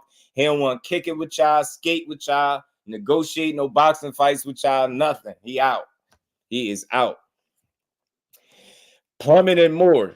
What up, man? He says Shakur Stevenson is not a competitive fight for Tank Davis. Based on everything we have seen on tape and knowing of Tank Davis, the in-prime elite A-level big dog killer fighter versus weak soft Shakur. Talk to him, bro. That's how you really feel. Tell me how you really feel, Plummeted Moore. Tell me how you really feel. Well, look, man. Everybody can have their opinion. I respect all opinions, even if I don't see it that way, right? I heard people say that before. I heard people say Tank don't have a 50-50 fight at 35. He ain't gonna have a 50-50 fight unless he go up to 140, all this different stuff. But I'll say this. If Shakur was easy competition, I think we'd have seen a lot more people, not just Tank. I think we've seen a lot more people be willing to get in the ring with him. You know what I'm saying? I'm not coming to the aid of no fighter. Like, you feel how you feel, but I just feel like we at a point in boxing where we gotta be more realistic, right? Like, I be hearing people calling these fighters soft, and they really do this shit for a living. We be like, yeah, I heard somebody say, yeah, Shakur injured, he's soft. I'm just like, how do you get soft from somebody being injured in sports? It's weird to me. But look, man, if he was easy, I think a lot of people would have been more willing to get in the ring with him. If he was easy, you know what I mean? I think he would probably be one of the first guys that Tank targeted. And not saying he easy, I just think he would have just knocked him off. If you get what I'm saying, like, if he was one of those guys, I just think you get him out the way. You know what I mean? If you easy work and people saying you belong in the ring with me, beat his ass, you get him out the way, right? You know what I mean? I think that's what would have happened. But I don't know. I think it's one of those things where you just gotta wait and see. You know, it's gonna always be what it's gonna be. That fight is always gonna be an intriguing matchup just because of what they bring in the ring. But I feel like a lot of people's assessment is based off shit like power. Like, I be hearing about that too much. Power this, power that. I feel like at that level, it's gonna be more than power. Tank presents far more than just power. I just feel like his power is icing on the cake, as I always stated. But we just got to see the fight. It's tough. I don't see no scenario where that fight is not competitive. Or you know what? You know, somebody gave a good breakdown of it before, and they said, you know, this is the type of fight that could be 80-20 either way. And I thought that was interesting, but it made sense at the same time. And if you look at it, right, that's one of those fights where Tank getting his bag early or whatever the case, it could go really bad for the guy he in there with. If Shakur is having his way, he getting his bag. That's a fight. Like, you get what I'm saying? When they typically have their way, it gets bad for the opponent. So it is one of those fights where it could just, the pendulum could swing either way. You know what I'm saying? And I just rather see it than have to argue about it. You know what I mean? Yeah, I'm telling you, Mr. Empire, he got a buy. Man, Core got up out of there. You know what I mean? F up the church's money. Made Turk said, I'm unfollowing all y'all. I'm putting cases on y'all. I'm unfollowing everybody. I ain't kicking it with y'all. I ain't got no more fights. His bank closed, taking my checkbook, and we going back to Saudi. You know what I'm saying? Tank beat him. You're going to want to give him full credit. Yeah, absolutely. Absolutely. Absolutely.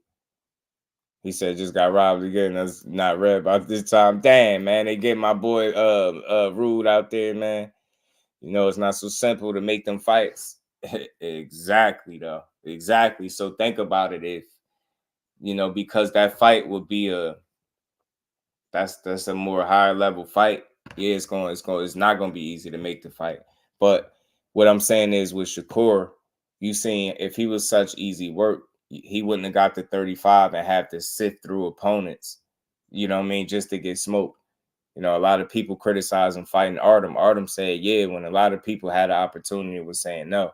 Get what I'm saying? So that's what I'm saying. If he was that easy, I think a lot of guys would have went after him already. You know what I'm saying? Especially with the praise or, you know, the notoriety that he get for being one of them guys. I think somebody would have went and put that to the test. You know what I'm saying? So just got to say, shout out to my guy, Keller. Right. We got to see it, man. Got to see it. TD was good what he said. As fast as someone is able to make it look like 80-20, that's a display. True greatness. Yeah. And you get what I'm saying? I don't want to make it seem like that's really what it is, but I understood that point because it's one of them fights where it could either go really bad or it could be really good. You know what I mean? For either guy. You know what I'm saying? Or it could just be competitive as hell, right? It's always that. Chastity was good with it. She said, who Turkey Block? I think the queen said he unfollowed everybody. You know what I'm saying? On Twitter. She seen somebody that did an article about it, and they said he got everybody up off it. You know, he ain't friends with nobody. You know what I'm saying? Turk say he don't need us. You know what I'm saying? He going about his business. Going in on Turkey also. That's probably what it was. I'm telling you. Because they like, you gotta think it's coming at a time where people complaining about that next card that's October 12th. And Turk, man, he probably like, bro, I'm giving these people an undisputed fight.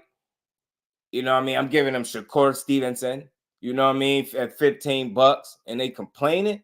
He was like, nah, bro, I'm up out of here. I'm telling you, taking my checkbook, I'm going home. I think the like boxing pages and all that. I think, no, she said everybody, though. You know what I mean? He probably everybody. Oh, yeah. Everybody. Oh, yeah. Tank's biggest challenges will be taking a fight at 47, not 35, and 40. No, I don't think you'll ever see Tank Davis at 47 ever, bro. I think that's too much weight, bro. I don't think you'll ever see him there. I don't think you'll ever see him there, bro. Too much weight. Who he gonna fight at 47? Why the hell would he go all the way up there and not 40? He got challenges at 40. People might not believe it. You might think he don't have challenges, but he do. He got some people that could challenge him. Tamara, what's going on, Tamara? How you feeling? Good to see you. Good to see you. All of y'all from Africa. All y'all. You get what I'm saying? All y'all. Everybody. Tay, what's going on, Queen? How you feeling? That man, he ain't gonna go that high. That's too much. Look, I hear it all the time, man. Look, Tank a hell of a fighter, bro. But all these dudes, everybody could be beat, and everybody gonna have challenges. Like if you just look at the size difference from guys that's at 35 to 40, that's a big difference. So there'll be challenges up there for him. I say this all the time. Any fight that he's in, I think in worst case scenario, it's a 50-50 for him. You get what I'm saying? I've always said that with Tank, but I know some people that feel like he's Superman. Look, he's super talented. It's gonna take a special fighter and a special performance to beat him. But I think at 140, it has some legit challenges up there. It's just a matter of, and you might not even see him up there. Because like I said, he's my daughter taller than him. Like you get what I'm saying? Like he arguably could be at 130. So I definitely don't see him traveling up to 47. Like he don't have to.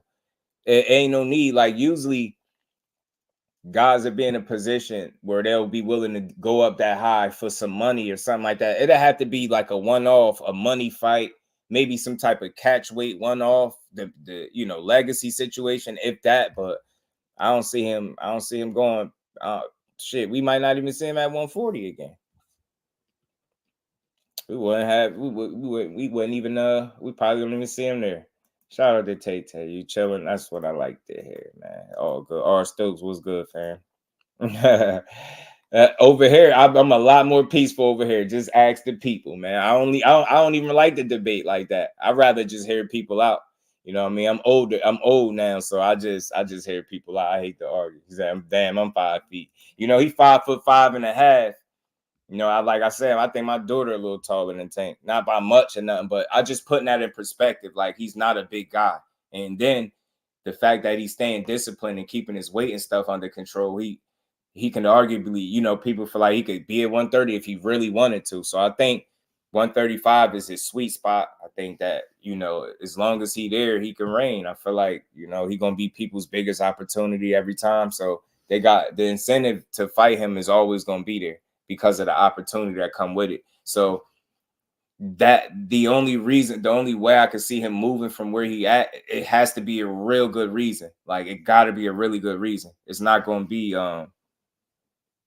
it's just not going to be something that we see. It have to really make sense. And like I said, when you are the money, when you are everybody's biggest opportunity, you don't have to move nowhere to do that. You can stay put. So it's similar to why he don't have to be over there in Saudi Arabia, why he don't have to do business with Turkey. He don't got to, because he good right where he at. He can make money where he at. He a big draw where he at. So he don't have to go over there to have an opportunity. It's just like he don't have to go up and wait to get a big money opportunity, because he is big money.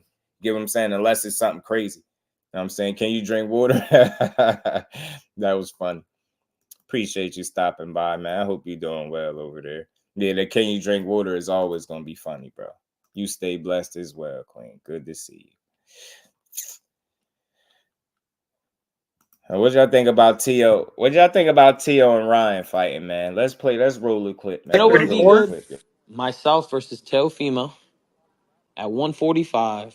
You got him training with Eddie Reynoso, my old trainer, and me with Derek James. That's a great storyline. I mean, Tio would take that fight in a heartbeat. He's been looking for a big fight, ever. That should be an easy ass fight to make. If he wants that, we can make that happen. But Tio's with Top Rank. Tio. Bob Arum is he likes to play hardball and shit. He'll work. He'll work with Oscar. That could happen. I think that's a big. If there's any comeback fight I would have in April, that interests me a lot. You and Tio? I mean, don't you think that's a fire fight? Because you need somebody who's going to be able to promote the fight with you. And you need somebody that poses some type of a threat. He's got the accolades. Got the accolades. He's what, two-time lineal 140 champion. I feel like he would fight me at 145. See, I'm the catchweight king. I don't believe in weight classes. Make the best fights happen. He think that's cool. Opulent, what's good, bro? TD said Ryan and 9. AL, you know what? It's not out the realm of possibility that Ryan beats Teofimo. I think Teofimo make enough mistakes. Just wondering how that fighter go. Tio do need you to come to him though to be successful, and that's exactly what Ryan gonna do. But Ryan got some size, man. Size, speed. I think his power is legit. I think Ryan looks to be a harder puncher than Teofimo.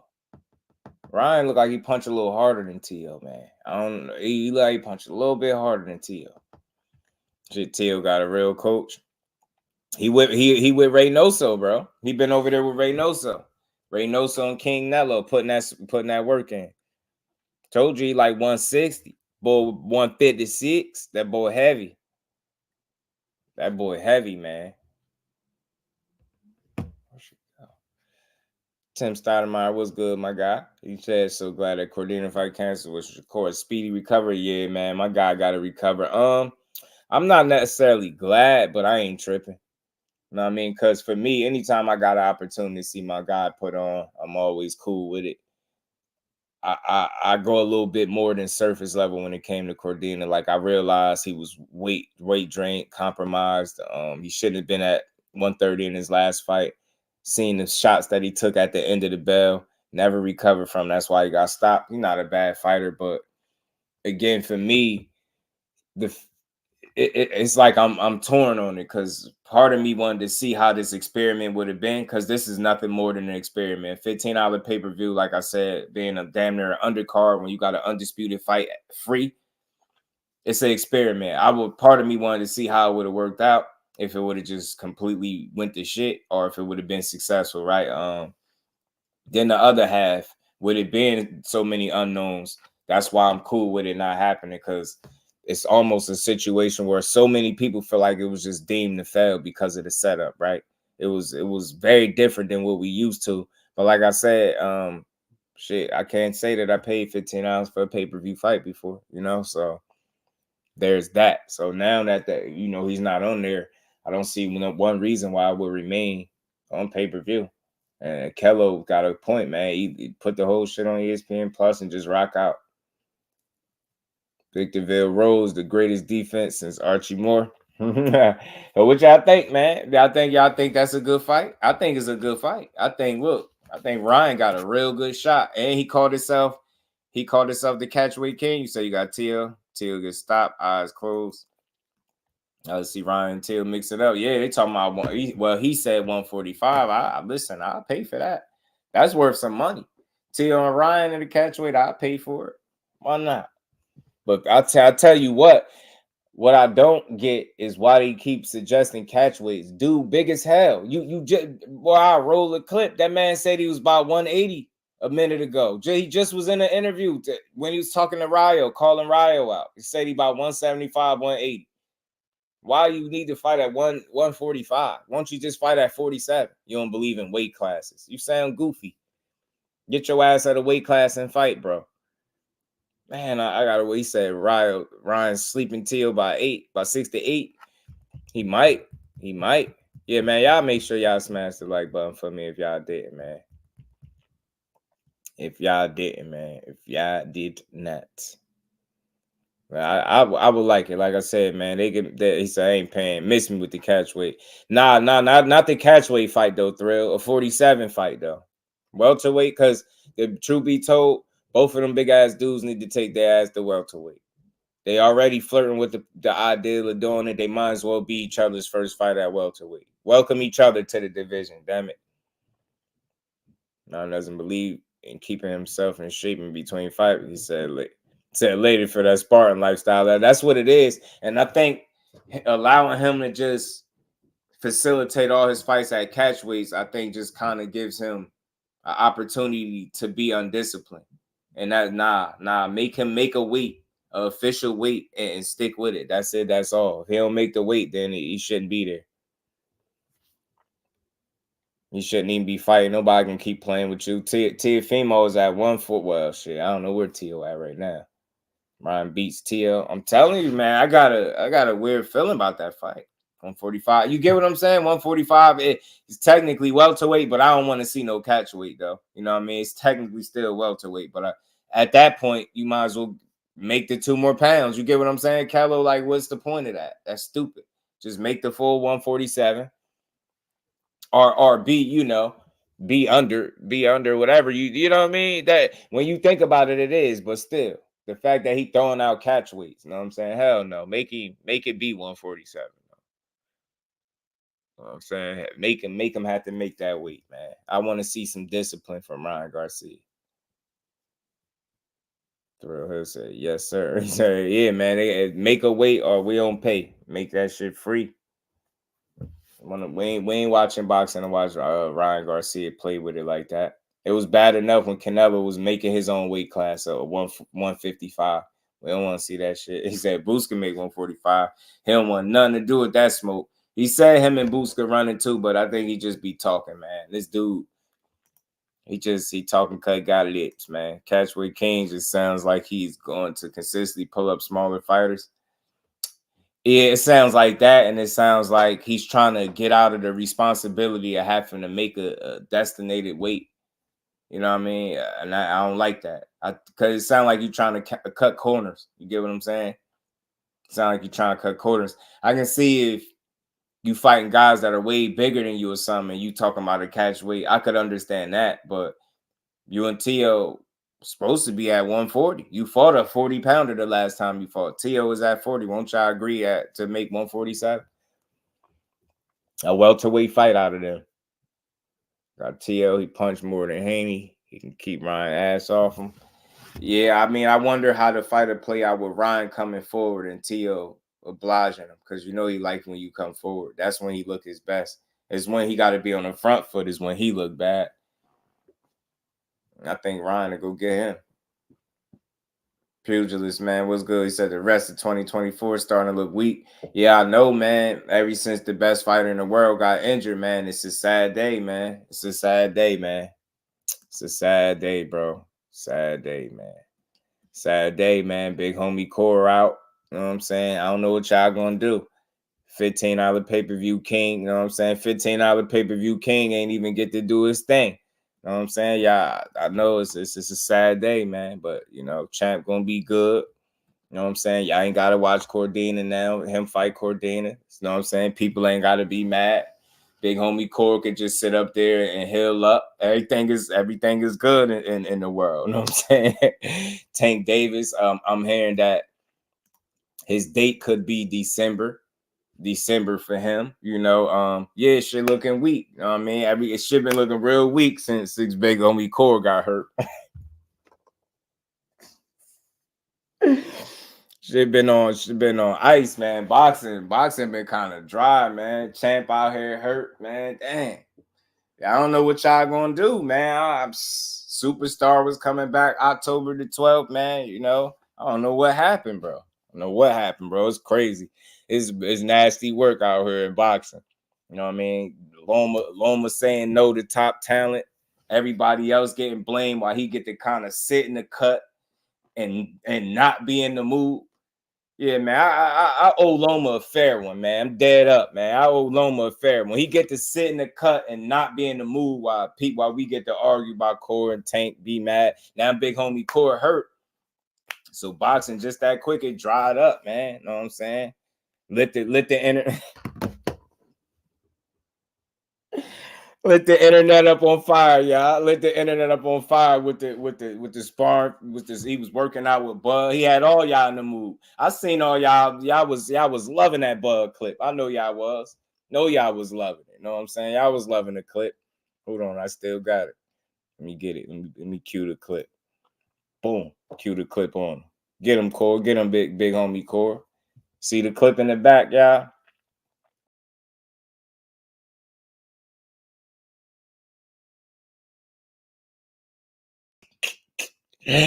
Yeah, man, you know what I'm saying? Big homie Corey, you see him going to work. But I know y'all was looking forward to seeing the greatness that was gonna come out of him putting that work in with Bud.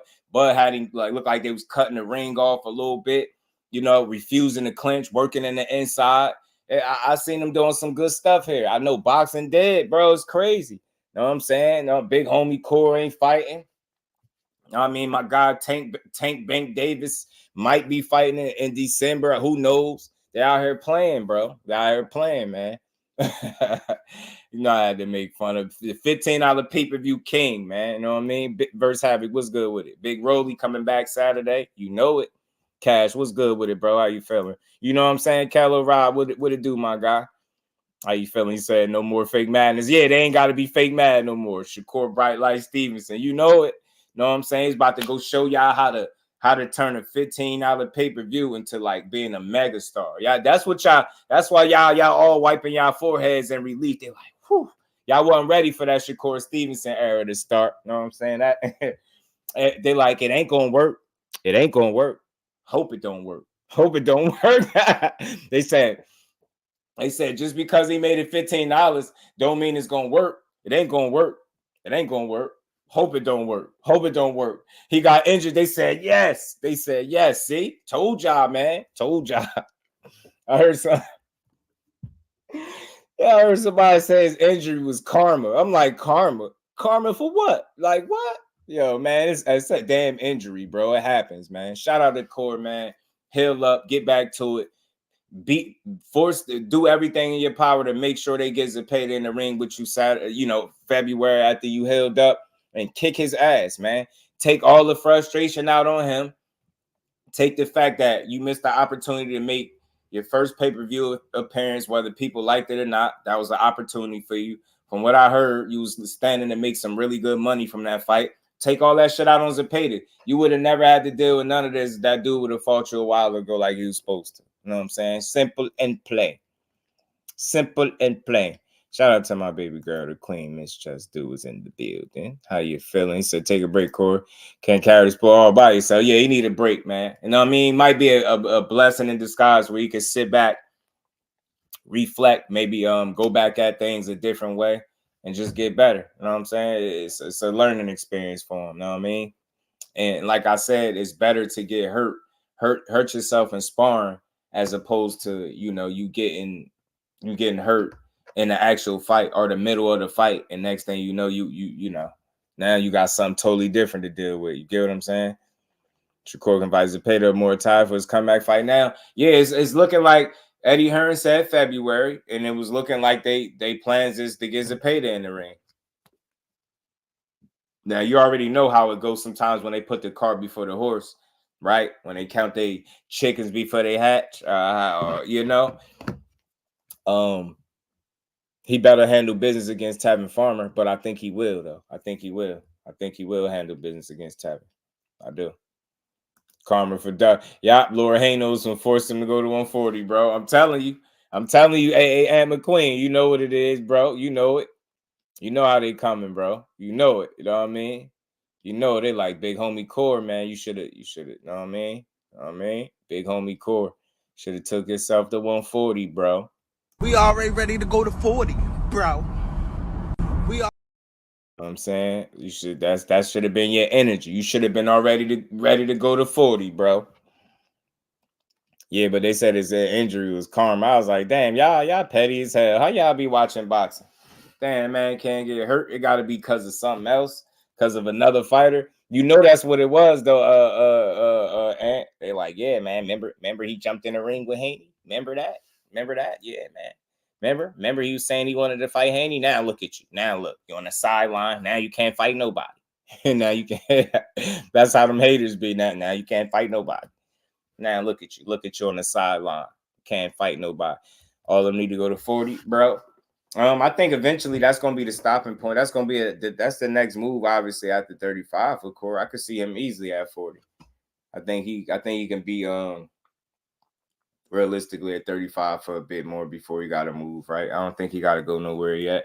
So he making a weight just fine. So you know what I mean, as long as that's not an issue, I think he'll be there, especially until you get the fight that he needs. His hands been messed up. He had some issues with his hands in the past, but the thing is I think it's never stopped him from competing before, and I think this is the difference now. And this instance, you know, he don't. You get what I'm saying? He had to pull out of this one. The last time he was able to tolerate it and fight through it and still go out there and get a win on an off night.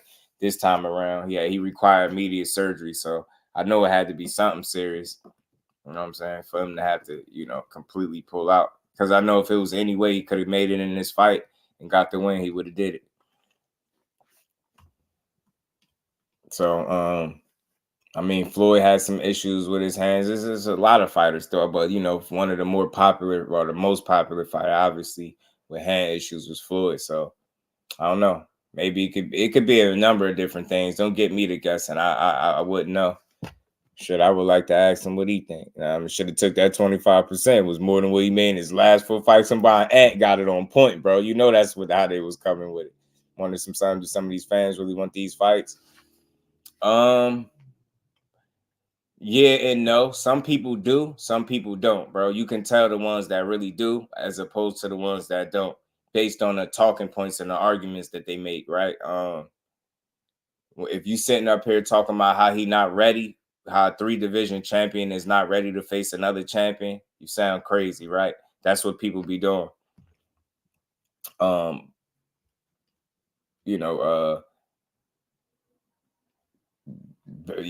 people say he ain't ready, this and that, or he need more experience. He need to do X, Y, and Z before he get that fight. He got to rematch De Los Santos. Those are the people that, to me, I don't think want to fight. You know what I mean? Brittle hand can cause torn ligament. Yeah. Yeah, man, that's what he tore the tendon. He tore the tendon. To be honest, he need to go back down to 130. Nah, I don't think so. I think he's too big for 130, bro. I think he's too big for 130. And I don't see why would you go back down? You know what I mean? After you know what I mean? You spent your time there already. I don't think he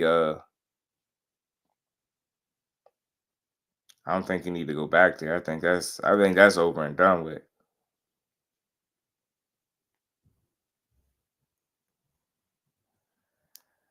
DMV. Give me a second.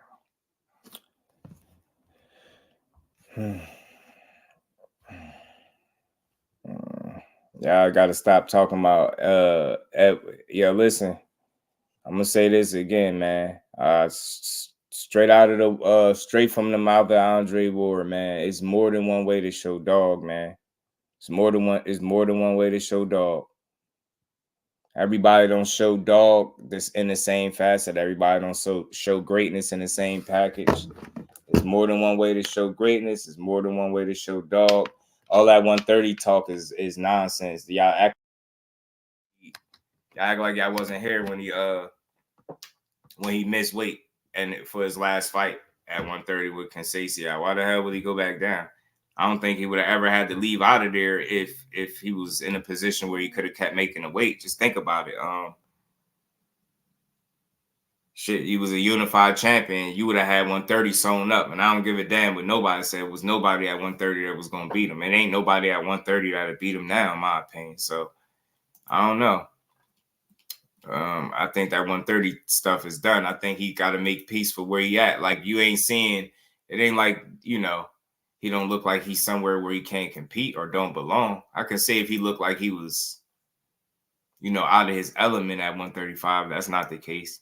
Shit, was besides an off night, man, the other fights is what they was, dominant performances.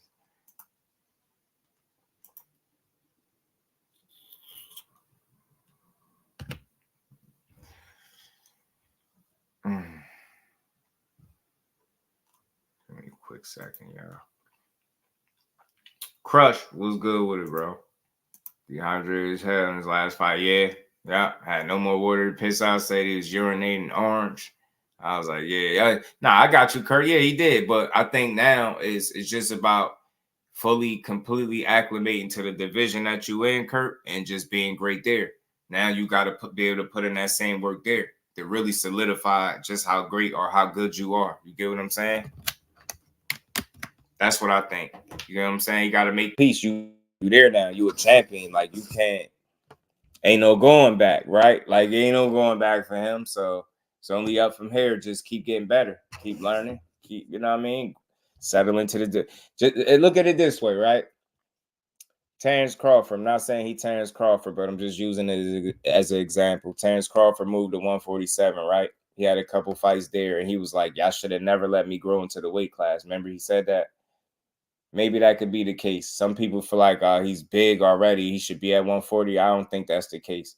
Maybe when he fully settles in, maybe you'll see the best of him. Maybe he's still in that adjustment period. But you, at the same time, it's what you got Yoshino, De Los Santos, then you got Artem. Got 3 fights there. You know what I'm saying? So just keep fighting. Just keep fighting. You get what I'm saying? Just keep winning. Just keep winning, because like I said, 130 is not in the cards. There's no way he can go back. So he just gotta, you know what I mean? I get you, Kurt. Me too. But I think it's just how could I say this, bro? Damn. How could I say this, right? I think he goes through it. He faces adversity, right? But unlike most fighters, right, when they face adversity, they'll probably be maybe getting cut, having to fight through it, maybe getting dropped, having to rebound, fight through it, maybe losing and having to rebound from it, right? All these different ways to face adversity. I just think his come differently, right? Because he's been so sound and you know, consistent defensively, right? He hasn't been in a situation where he's gotten cut. He hasn't been in a situation where he had to get dropped or rocked and, you know, respond and bounce back from adversity that way. But I do think with his talent, with his skill set, his adversity comes in different facets. Like right now, you know, dealing with the injuries. He had some adversity in the De Los Santos fight. He had to fight through that, right? Battling back from this injury is a bit of adversity, right? A lot of guys, like I said, they get maybe rocked, hurt, dropped, cut, beat up, take a bad loss, and have to bounce back. But for him, I think he's been good enough where he's been able to avoid the typical adversities that you see fighters go through. But because he's not perfect, they all have flaws, and you know, I mean, they all make mistakes. What we seeing is what his adversity is, but people just don't recognize it because it don't come in the same form that you typically see it in. Like I said, usually you'll see a guy going through the shit, maybe having the worst fight of his life. Even when he battles some adversity in his off night, he still win. That's not the case for most people. So I think this shit is like, this should be like water off his back. You get what I'm saying? Shouldn't even matter what people are talking about at this point. You get what I'm saying? It's gonna be what it's gonna be. His adversity just have come after, you know, criticism after performances that he's won though. Like, think about it. Name another sport where somebody could be dominant in it and win, and only thing people are seeing in the end is reasons to complain. Only in boxing. You don't see it nowhere else. So again, for me, I think that's his adversity.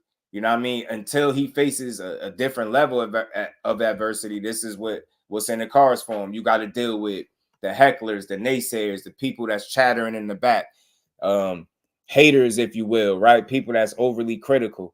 But then you got your supporters. So I think that's just what we seeing right now. Growing pains, man. You're gonna go through some shit, right? And I'm telling you now, I would much rather be in his shoes facing the kind of adversities that he's had to deal with versus the adversity some of these other guys had to deal with. So it all depends on how you look at it. Is your glass half full or is it half empty? It's just simple. And for him, I hope he looking at it as it's half full. You know what I mean? You gonna go through something. Think about it. You had 22 damn fights. Ain't nobody came close to dropping you and rocking you, knocking you out, and none of that. You ain't had no cuts, you know, not inside the ring. You've had that shit happen in sparring, right? You ain't getting your bell rung and getting dominated and getting dropped with body shots. It's a lot of these pitfalls that fighters go through on the way up that he's been able to avoid just by being consistent within his performances. So again, just like anybody's career, it's not going to all be perfect. He's going to have his adversity. You get what I'm saying? Tank Davis had to go through his own adversity, right? It all comes differently. Tank, they feel like he's must-see TV. So that's where he's blessed at. He going to deliver, so people ain't questioning the performances. They want to see it. You know, you got some that don't even care who he fights as long as he fighting because he going to deliver, right? And you ain't mad at that, but he's had some adversity outside the ring. He's had some adversity on the scale, right? You know, the unfortunate situation, getting locked up, the baby mama drama, like I'm not dragging him into it, but I'm just saying everybody faces their adversities different. He's been so consistent as a performer inside the ring where he hasn't faced the typical adversities of a typical fighter, right? It's not some of his biggest battles might have been outside the ring. You get what I'm saying? And he's been able to, you know, manage the chaos very well and remain successful. So that's all I'm saying. That's what we seeing with Shakur, I believe. I ain't giving him no out. I'm just calling it what I see. That's what we seeing him go through is his version of adversity, and he got to weather the storm. If you telling me all I got to deal with is some chatter, and then most of that is by people that don't even rock with me. You get what I'm saying? I got to listen to some background noise and people on Twitter, but I keep winning. I keep getting paid. I keep getting opportunities. You know what I mean? I keep growing as a man, as a fighter. I'll take his shoes as opposed to one of these other guys that, you know, having issues with promotional companies, inactive, not getting paid, getting slighted on money. You get what I'm saying? Getting screwed out of opportunities to fight for time. None of that is his story. But what we seeing is his story play out. And what it is he's been a guy that you've been told over and over again how good he is. And even though he's shown it over and over again, people still feel like there's more. That's something he got to deal with. You get what I'm saying? So I don't trip when I see it, man. And I hope he ain't either. You know what I'm saying? Everybody got to go through something. You know what I mean? And like I said, if that's all that's what he got to deal with, just some naysayers and some shit like that, man, he all right, man. He all right. He all good. That one was too big for 126, 130. Then went natural to 140, 147. Also dominated lower tier fighters at 26 and 30. I mean, I don't know, man. I don't know, bro. He dominated damn near everybody's fault. We got all these convenient justifications. Like, where are we at in boxing where we telling guys where they should be at? So you must didn't see Shakur when he first turned pro. You're going to tell me when he first turned pro, he was too big for 126? He had the body of a damn teenager, bro. He was little as hell. Like, him and Devin not the same fighter either at all. And I don't put them in the same. I don't remember Devin being at 26. Am I tripping? I think Dev was at 30, but I don't remember being at 26. Dr. Boxing Talk was good with it, fam. Damon was good, family. So I don't know. I can't tell a guy that looked clearly like he needed to grow into 126 ain't belong there. We just assume that because that's a way to discredit what he's doing. Oh, yeah, he just beat up lower tier guys. Well, look, newsflash. He ain't never fought a guy with a losing record. Simple and plain. And then when it come time to fight the guys that everybody say he should fight, they make up an excuse not to fight them. How are we still complaining about people's resumes? If you are a fighter that's been avoided time and time again, me as a realist, I ain't got no room to complain about your resume because I'm a real one. I'm paying attention and I'm watching the guys that they say will beat you, turn you down, and make excuses not to fight you. So again, adversity comes in many different facets and forms. He's just dealing with his adversity. Been for him getting nicked up in a De Los Santos fight, having to find a way to fight through it, right? You get what I'm saying? He missed weight at 130 in his last fight. There goes some adversity there. He now got hurt, has surgery on the right hand this trip. It's adversity. It's shit you got to deal with, and you just keep it moving. You know what I'm saying? But all this other weird stuff like, he got to do this. He should be up at 47. Bro, have you ever seen Shakur in person? Everybody's a damn nutritionist and a damn some weight specialist all of a sudden when we just looking at these dudes. He's not a big guy at all. At all. He's not a big dude. He got weight to him, but he ain't no skinny, frail kid, but he's not a big dude. He's not big as hell. He's having a boring fight and winning. There you go, Ramon. Same thing. Same thing I was saying. Having those performances where people are heckling you for dominating fights. Only in boxing where you could beat a guy every single round, drop him in everything. You beat him a total 120 to 108 across the board, and they'll say, yeah, he ain't let his hands go. Tell you, Tay, what's good with it, my guy? How you feeling, bro? So, yeah, man, that's how it is, That's just what it is, man. Everybody goes through something. But like I said, a lot of times, adversity is in the ring for these dudes, right? For him, it's been in sparring and getting through certain fights, being nicked up, a number of different things, right? So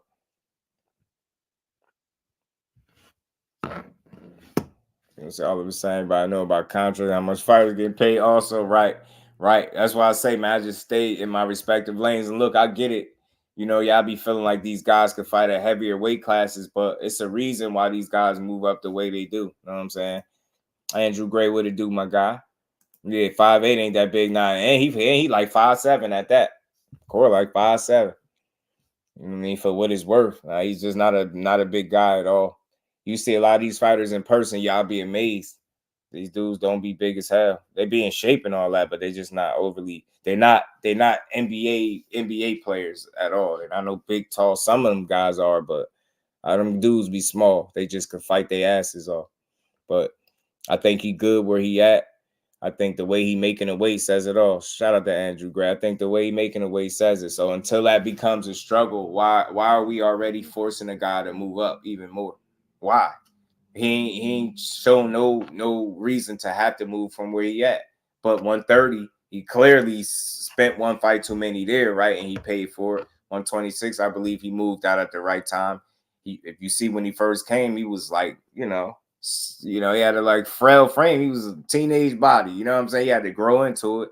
I seen him growing at 26, seen him be champion there, move up, and so on and so forth. So I think unless the weight becomes difficult to make, then you don't think about moving up right now until you handle all your business down there. And I think that's what he's gonna do. So just a little setback for him, but I think he's gonna bounce back for sure, bro. I think he'll bounce back. And shout out to my guy Big Dre. Let me play this for y'all. Y'all smash the like button. We're gonna cook for a little bit more. For those in the DMV, it's live, it's local, it's boxing. It's happening this Saturday night at Hook Hall. It's the Brawl in the Hall, 3400 Georgia Avenue Northwest, Washington, D.C. Tickets available on Eventbrite. That's this Saturday night. Get your tickets now. Eventbrite.com. The Brawl in the Hall. Shout out to Big Dre. The Brawl in the Hall. So y'all check that out, man. Y'all tap into that. It's about the $14 pay-per-view. Only boxing fans don't know what they want. Yeah, man, they don't, Damon. They don't, bro. Score pulled out. Eddie Hearn and Leonard Ellaby was hanging and whatever. So I think Shakur and Tank will fight. Probably not because your car is not ready for Tank. I think Lamont Roach. I mean, look, I'll say this: Eddie Hearn and Leonard Ellaby speaking was a positive to see them speaking, right? Especially when they had words in the past. So the fact that they even remotely on the same page are just cordial is a good sign. I don't know if that results in a fight being made between the you-know-whos, but it is a good sign. Like I said, I just can't anticipate a guy sabotaging what would possibly have been his biggest payday to sit on the sideline just because of people complaining about an opponent. You get what I'm saying? You know what I mean? Unless you had you would have to have a master plan in mind for you to pull something off like that. It just wouldn't be smart. Yeah, I hear about this Lamont Roach stuff, but I think his team dismissed it. I think his team said they ain't in no negotiations with Tank or nothing like that. But it wouldn't be the worst thing. Like I said before, I'm a realist and I'm very consistent. As I said before, I seen Tank go for who was the best available guy. I seen that available guy kind of move himself out of the sweepstakes, and now Tank Davis got to find a plan B or a plan C, even. You know what I'm saying? Potentially. So I don't know. The more and more time go by, I don't see that November date. Maybe it will be December, and maybe he can get you-know-who in the ring. You know what I mean? He said take fight at the Brawl and all. Shakur really not a big lightweight if y'all really seen. That's what I said. I don't know if it's TV that makes people say that, Dante. I don't know if it's TV, but I've seen him enough times in person. I've seen him when he fighting, when he not fighting. Like he is not big, bro. He's just not a big guy. A lot of these fighters not. A lot of them, even ones that's heavier than him, be about the same damn height. These dudes just don't be big. They just can fight their asses off. I mean, I'm not interested in Tank Lamont. Looking December, and I get it, but it's one of those things. Like, what could you do, and who's available? You get what I'm saying? What could you do, and who's available? That's what it boils down to, bro. That's why I don't trip about I don't trip. Whoever he decides to end up getting in the ring, it just won't be on him. That's how I'm looking at that. I can't blame him. He ain't the guy that walked away from negotiations when it was time to fight. You get what I'm saying? So I ain't tripping. But let's keep cooking, man. Y'all smash the like button, man. Something else. You know, this is Canelo and Berlanga fight week, y'all. This is Canelo and Berlanga fight week. And it's been a lot of talk, man. It's been a lot of talk. I'm hearing that these dudes is hold on.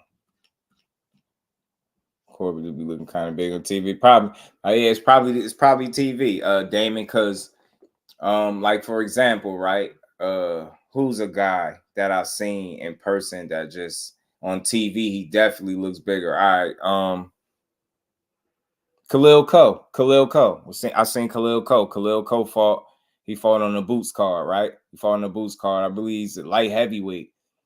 He looks big on TV, but you walk by him, he's not the biggest guy. He just can fight his ass off. That's what it be. Dudes be in shape and they can fight. They just don't be overly big, though. You know what I'm saying? That I learned that about walking past a lot of these dudes, these fighters. I'll be like, damn. Seen Lamont Roach at the Boots fight, too. He's another one. He ain't a big dude. These dudes be little as hell, man. They just beat you up. Gary and Tank is long lost. I think the only thing with that is Gary been out the mix for so long. Fender Bender was good, bro. I think he been out the mix so long that I don't, Yeah, these dudes there, they be small. They be small. I walked past Khalil Cole. I was like, yo, I just looked. I had to double take. Like, was that Khalil Cole? It was, but dude's just not that big, yo.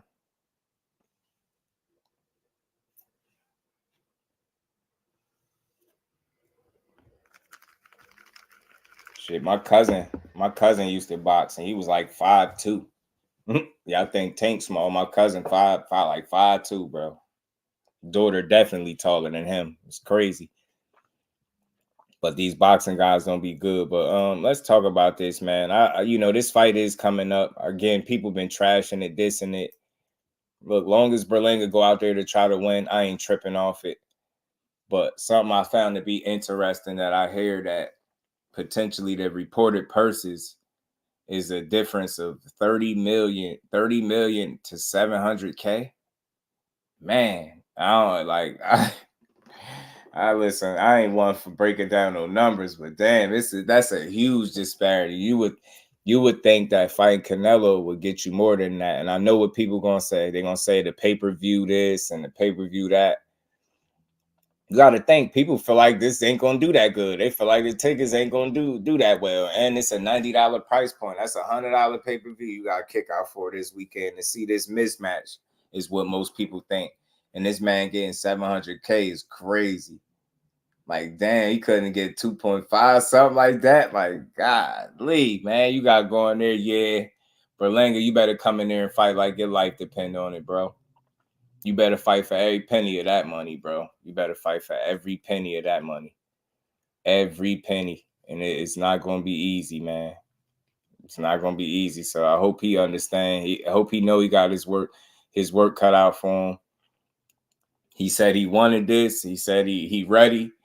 He said he's bigger, stronger than Canelo, all of this stuff. He said you will knock him out by the 6th round. You could see yourself knocking him out if you come out swinging, and all of you was selling it. You selling the hell out this fight, but I hope you save something for the fight.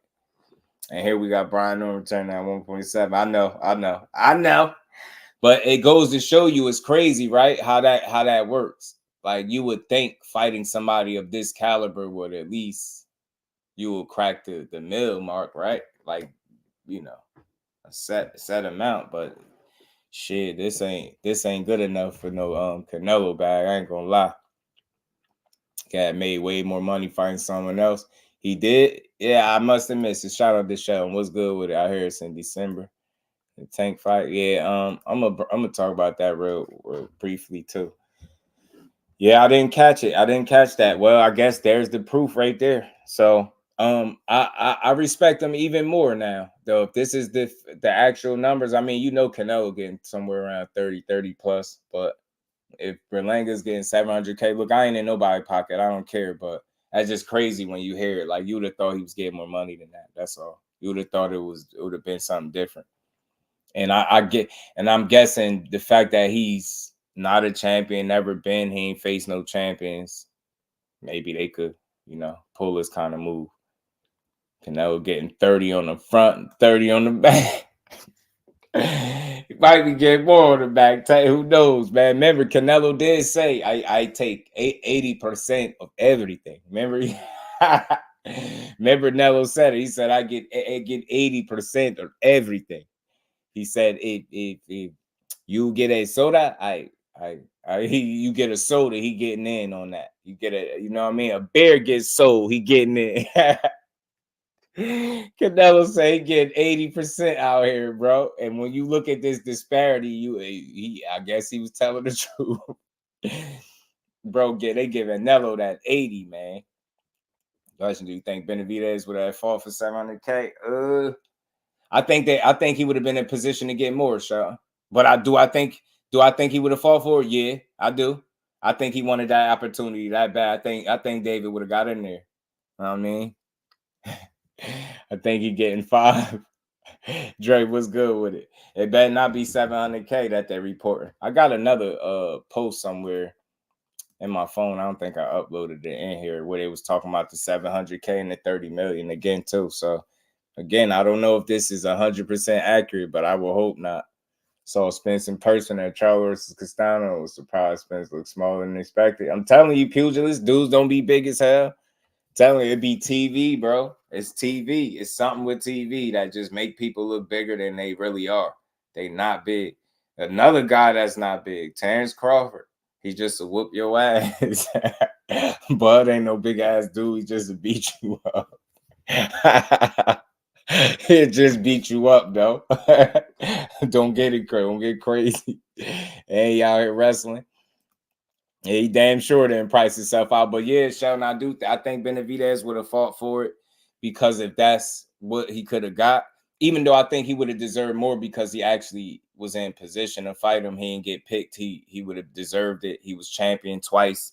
I think that would have garnered a little more money at the table, obviously. But if Canelo was on some, 700K or nothing, I think he would have took it. Nah. I don't know, Pujas. I don't know. But I seen it a couple times, so I'm just saying. If this is the difference, that's crazy. That's a big difference, bro. That's a huge difference in pay. I got a feeling next year will be fire like the last year. I think we got some big fights all next year. Yeah, we're going to get some better fights, man. I think we're going to get some better fights, bro.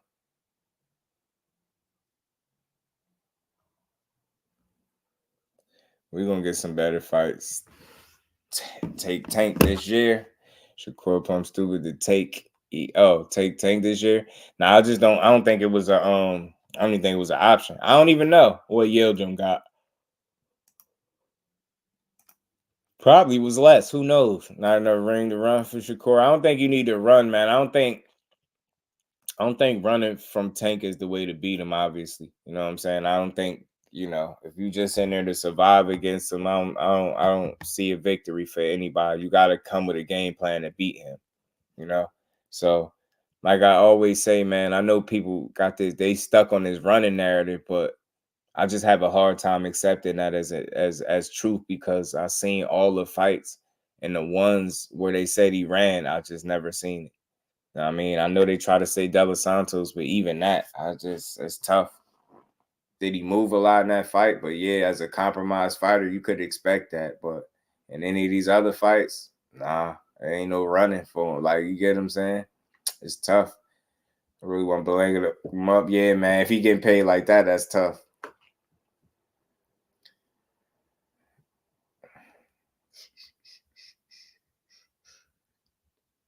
It's crazy, right? How much of a weakness is it, right? If people can't even come close to beating you. You get what I'm saying? What we see as weakness is obviously been a strength for him because ain't nobody been even come close to stopping him. You know what I'm saying?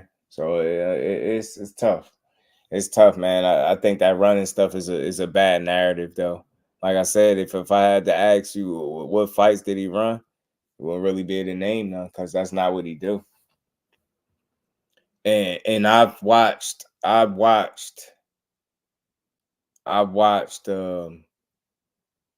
Pitbull and Tank fight more recently, right? Just doing my homework. I'm always watching old fights. And the same type of moving that he was doing in that fight, if that was Shakur doing it, they would call it running. Instead of if it's Tank doing it, it's boxing. If Shakur's doing it, it's running. And then here's also the double standard. When Boots, you get what I'm saying, fought Karen, people said Karen ran from him, right? And then they'll say Boots didn't cut the ring off. But then in the Shakur fight, or they'll say that Karen ran, but in Shakur fight, he need to learn to cut the ring off. It's not the same for Boots. So it's tough. It's tough. Yeah, his hand did look nasty. It looked a little, what was it? What fight was that? At the Artem fight? I think it was at the Artem fight. Remember the Cigar Talk interview that his hands was a little swollen. And that's Phillips. So he betting on Danny Garcia. That's gonna be a good fight, yo. Sleeper fight of the card. Think Larry gonna stop? Think Larry gonna stop Danny? Danny got a hell of a chin, Shelton. That'd be a hell of a feat if he could stop Danny Garcia, bro. If he could stop Danny Garcia, that'd be a hell of a feat, bro. If he could find a way to stop him, that'd be saying something, bro. That'd be impressive. That'd be impressive for sure.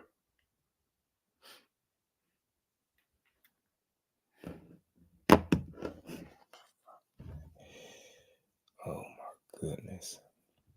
Y'all be chasing y'all tails with that who somebody ain't fought stuff. I don't worry, you can't. It's not about who you didn't fight. It's about who you did fight and how did you look when you fought them. You know what I mean? All these who are the quality guys that he's supposed to fight, and tell me if they had an opportunity to fight him, and if they did, then why it ain't happen. You know what I mean? So it's tough, bro. Like, you'll be chasing your tail with that argument. You know what I mean? You can't complain about who somebody didn't fight if guys ain't getting in there. Randy Williams, a Hall of Famer. Yeah, man. Yeah.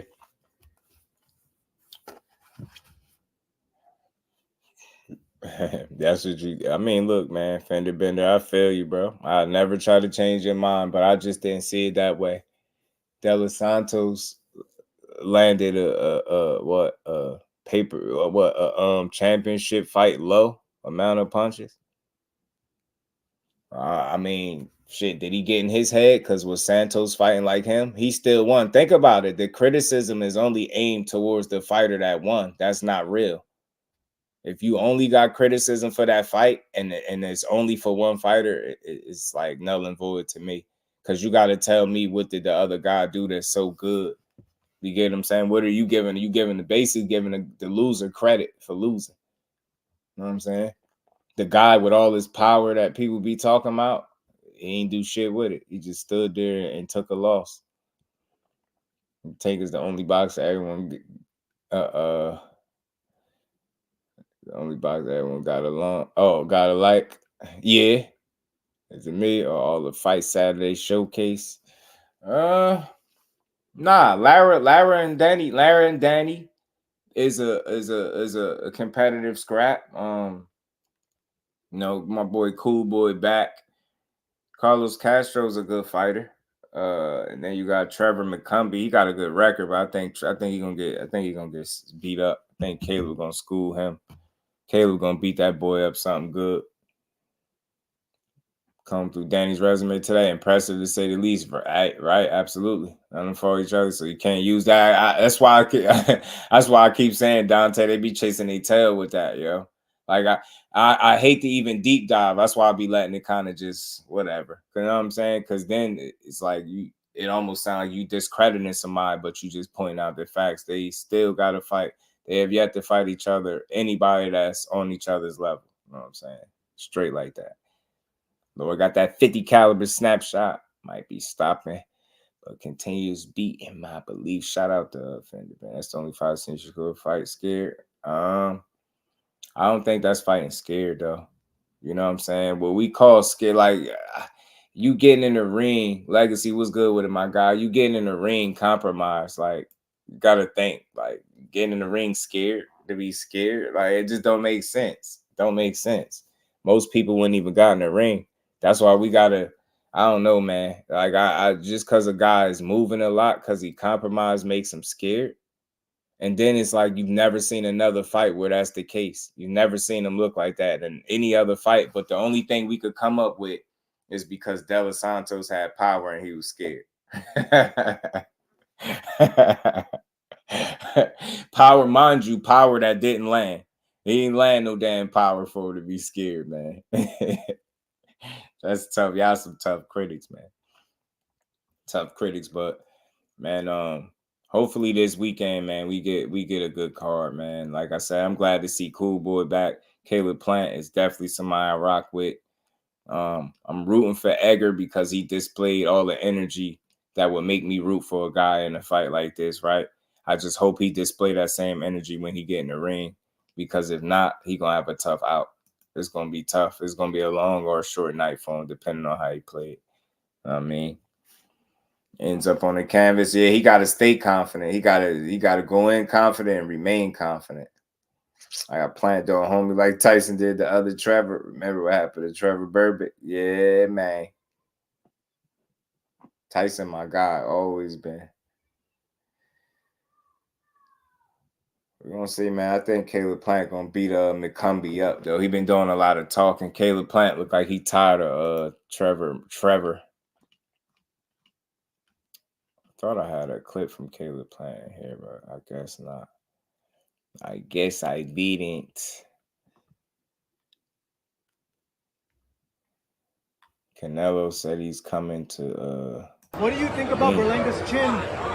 I see in a couple times he have a struggle with that. We will see Saturday. Does it make you more confident? I always confident. No, but less than 8 rounds.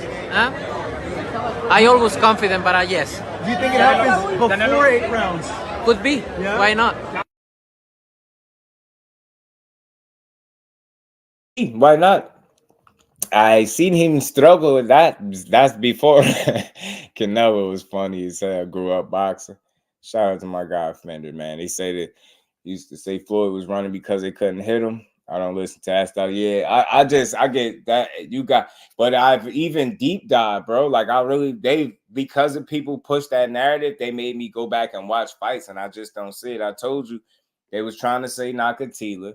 Ant McQueen broke that down. They was trying to say De Los Santos. I don't know if Ant did De Los Santos yet. I think he said he wanted to do that one, but I know he definitely did the Nakatila fight, and I just don't see the running people be talking about. Saying all he does is jump back. Meanwhile, Tank looked like ground beef in his last fight. Yeah, they say he jumped back. He don't slip no punches, block no punches. He was slipping and blocking punches in that Artem fight. I was watching it. I mean, KY, the state of Muhammad Ali. Shout out to the champ, man. I know self-confidence is built, not given. Yeah, man. But again, this is the problem that I have with people's assessment. It's all based off one fight where you had an off night. They're not there to say somebody is scared means you totally, based on one fight, means you totally disregarding over 20 other fights. You saying, never mind what he did, none of that fight. This fight right here, this the fight he was scared. It's like, what the hell? You a scary guy. You gonna show that in a multitude of fights. You're not gonna just one specific fight. You scared. I don't see that. That scared shit is a mirage, man. These dudes ain't scared to make that no paycheck, bro. They ain't scared to make no money, man. They wasn't running an active fight, but it's for sure running at moments in the Santos fight.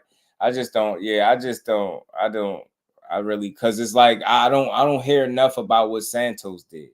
You get what I'm saying? I just keep hearing one guy did this, one guy did that. Anyone think Berlanga could pull this off? Maybe him and his mommy. Maybe him and his mammy too. No, I always fight everybody, and I have legendary fights. Coro, Golovkin, but they bring me something to the table. So they bring me legacy to the table. So I'm talking about that, And I know you guys always wanna put. If I beat Benavides, you wanna put other fighter there. And like I say, if the money is right in that special fight, because he don't bring me legacy, he don't bring me anything. So if the money is right, Everyone at home, this is great news. He said Benavides don't bring him legacy, don't bring him nothing. Man. Berlanga damn sure don't bring you that respectfully, man. He said if the money is right, I mean.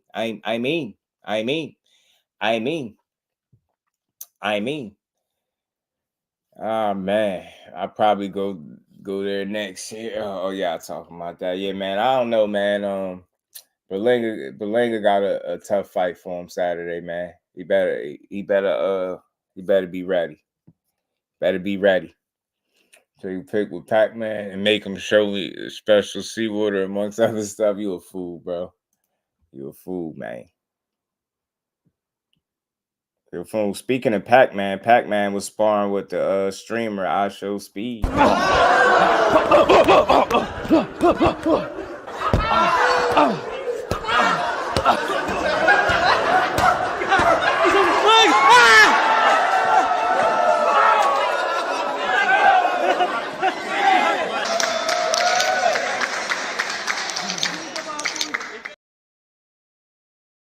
Yeah, Pac-Man went and got that streaming bag. Hey, yeah, Pac-Man went and got that streaming bag. Teach, he said, man, they playing, man. Barrios ain't trying to fight, man. I gotta go get it.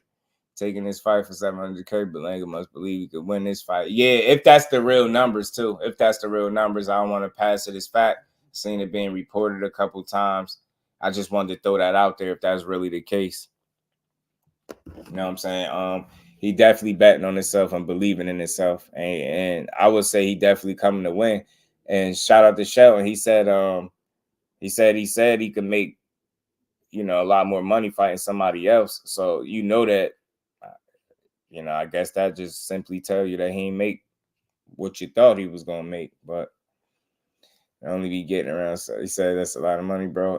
And to only be getting around 700K, I'm telling you, 30 million and 700K is wild. Canelo said, man, 80%, I get 80% of everything, okay?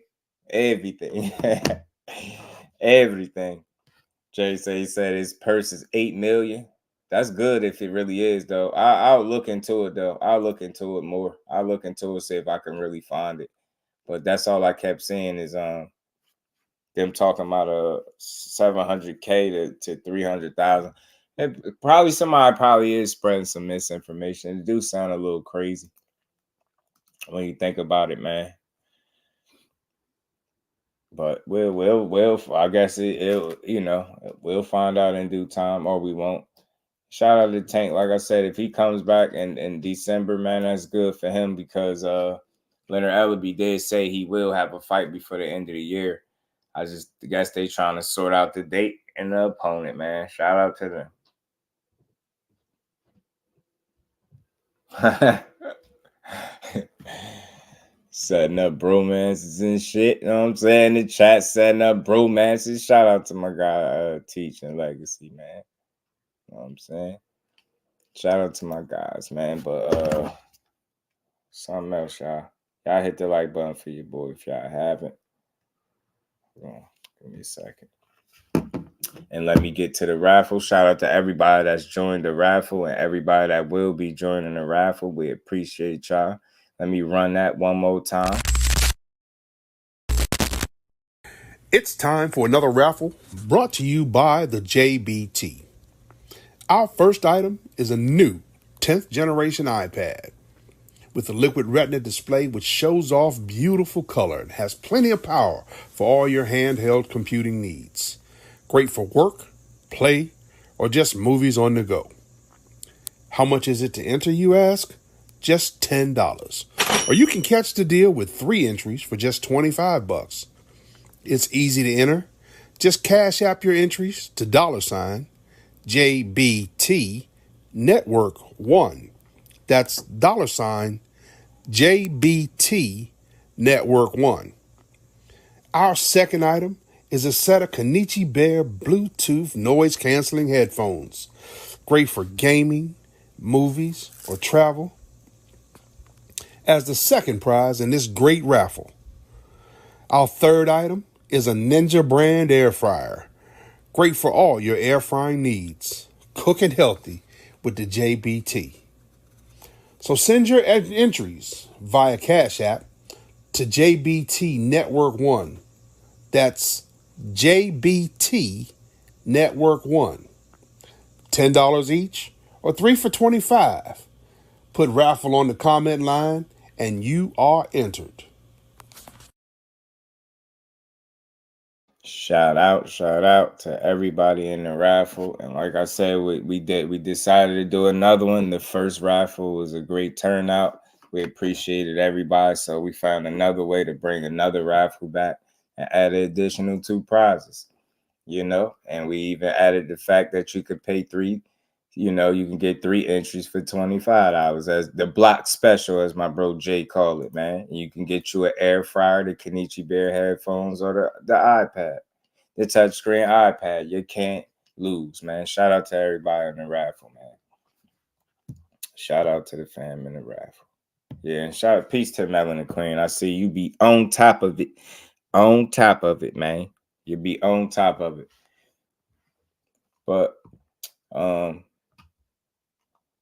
what I got final thoughts, man. I think I hope this weekend to be better than expected. I truly hope that Edgar Berlanga gives it, his best shot. I hope he actually comes to win.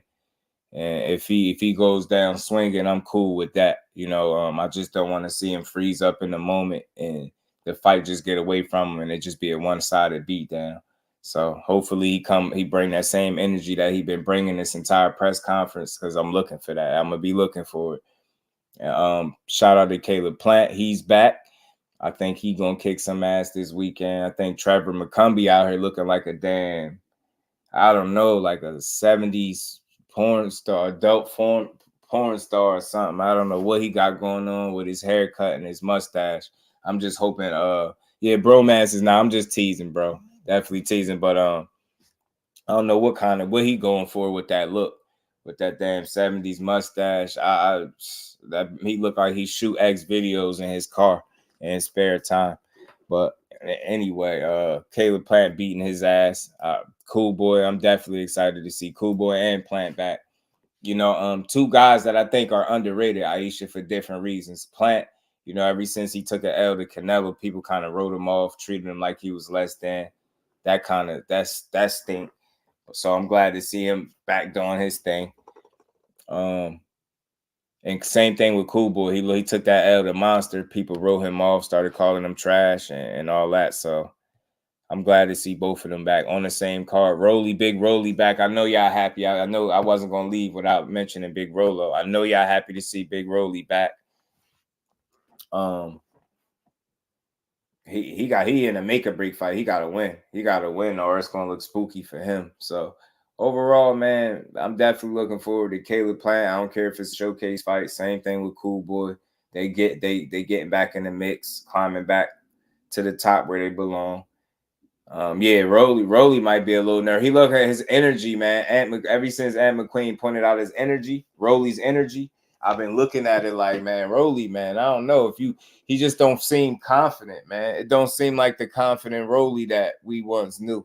Seemed like the boy a little different. So he might be compromised. He said they got to call him by his old name, Scooter. Oh yeah. Yeah. Oh, if Scooter is in the building Saturday night, man, he whooping ass for sure. I know, I know people might not know Cool Boy is Scooter, but I do, and I know if he come in there on that type of time, Carlos Castro getting his ass beat. I seen somebody picking Cool Boy, betting on Cool Boy for the stoppage, y'all. Somebody betting on Cool Boy for the stoppage. You get a stoppage, I'd love to see him get a stoppage, but we'll see, man. I think that card, it'll be decent, man. I feel like Berlanga and Canelo might be better than what people anticipate because, he do got youth on his side. He is strong. He can punch. He seems very prideful, man. I just hope he hungry, you know what I'm saying? And I hope he don't freeze up under the lights. He's been doing well by far handling this pressure and this being on this stage. So so far so good. He's done well, man. He's done well. Yeah, I mean, A-Line, if Tank gonna do all of that, I just hope he hurry up and do it. I hope him and his team is all about beating up and stopping Shakur, just like everybody in the chat be every day. I said this before, I'm gonna say it again. If he was that easy, they would have fought him already. You know what I'm saying? They would have fought him already. But that's neither here or there, man. I feel like that fight gonna happen when it happens. And let's just see it. I could care less about the win or the loss at this point. I just want to see it.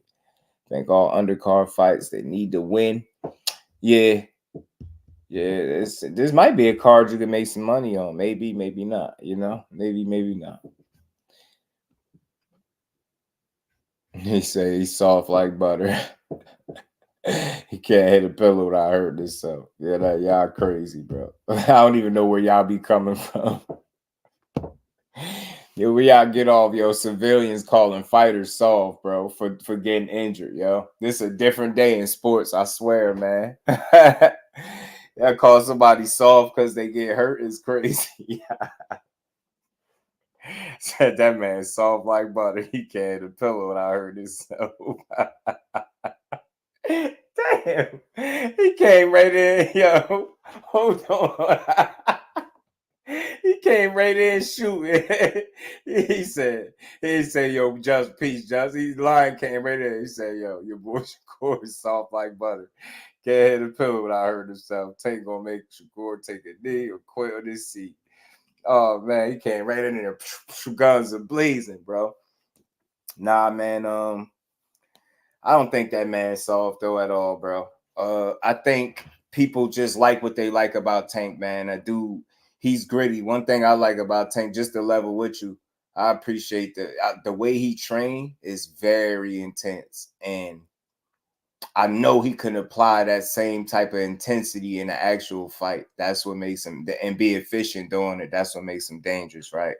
So he is very dangerous, bro. But everybody, there's only one him. Nobody does what he does the way he do it. You get what I'm saying? And we got to make peace with that. That don't make Shakur soft because he just got a different style. He's a pure boxer. Tank is a boxer that can fight. You know what I'm saying? You get what I'm saying? Or a fighter that can box, however you want to look at it. You know what I mean? So he's a complete fighter. You know what I mean? He can mix it up well, man. He's dangerous, bro. Shakur just ain't gonna be no easy win for nobody. That I'm very confident. He gonna make you work. So you better bring your A++ game in there against him too, because you ain't just gonna go in there and it ain't gonna be easy how people think. That's just not an easy guy to deal with. You know what I'm saying? It's not. Can't put his hands up in bed with his legs up.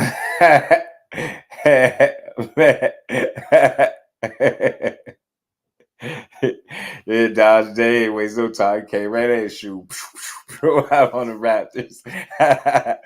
Just messing around. Now I know. That's why I had fun with it, man. Shout out to Line. I know. You talking to somebody that I like to have fun, man. We ain't sensitive over here. I really rock with, bro. I told you, I always tell you, I've been watching for the longest, so I see things a little bit different, but. Tank, you want to bring a different element in the game, in the ring when you fighting him. Like I always say, Shakur's defense is always elite, but you want your offense to be elite, especially if you're fighting Tank Davis. Not saying that it's not, but you need your offense to be all the way clicking. You know what I mean? You need to give that man something to think about constantly because he's gonna be coming to knock your head off. But I think it's gonna be entertaining, bro. It's gonna be fun to try to see them figure each other out, man. You know what I'm saying? And I just don't see any scenario where the fight is boring, though. I don't see it. Especially if you got guys coming to win. That's a big fight. You got to come to win. The biggest fight of your life, you got to come to win that,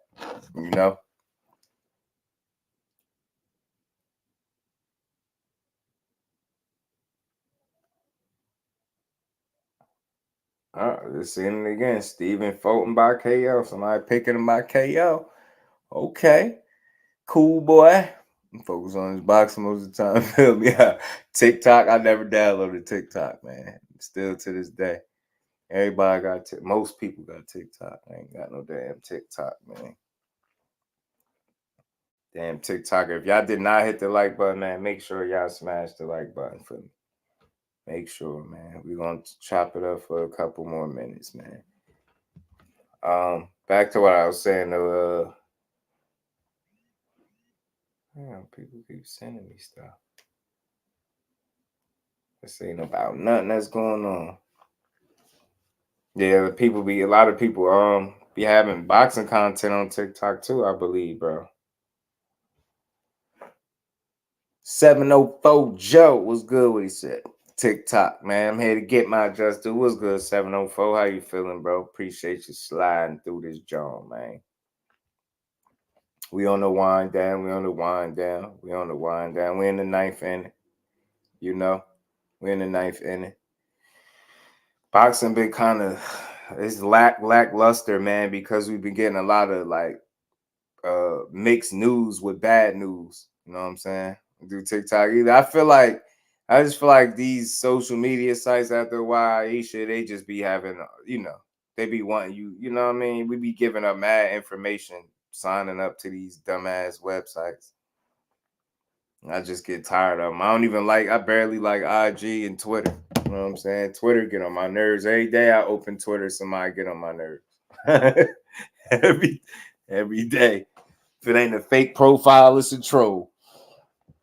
If it ain't a fake profile, it's a damn troll bothering me, man. I'm telling you, Twitter is toxic Twitter, bro. I'm telling you, toxic Twitter. Don't try to change it to X. That shit, it is X, triple X.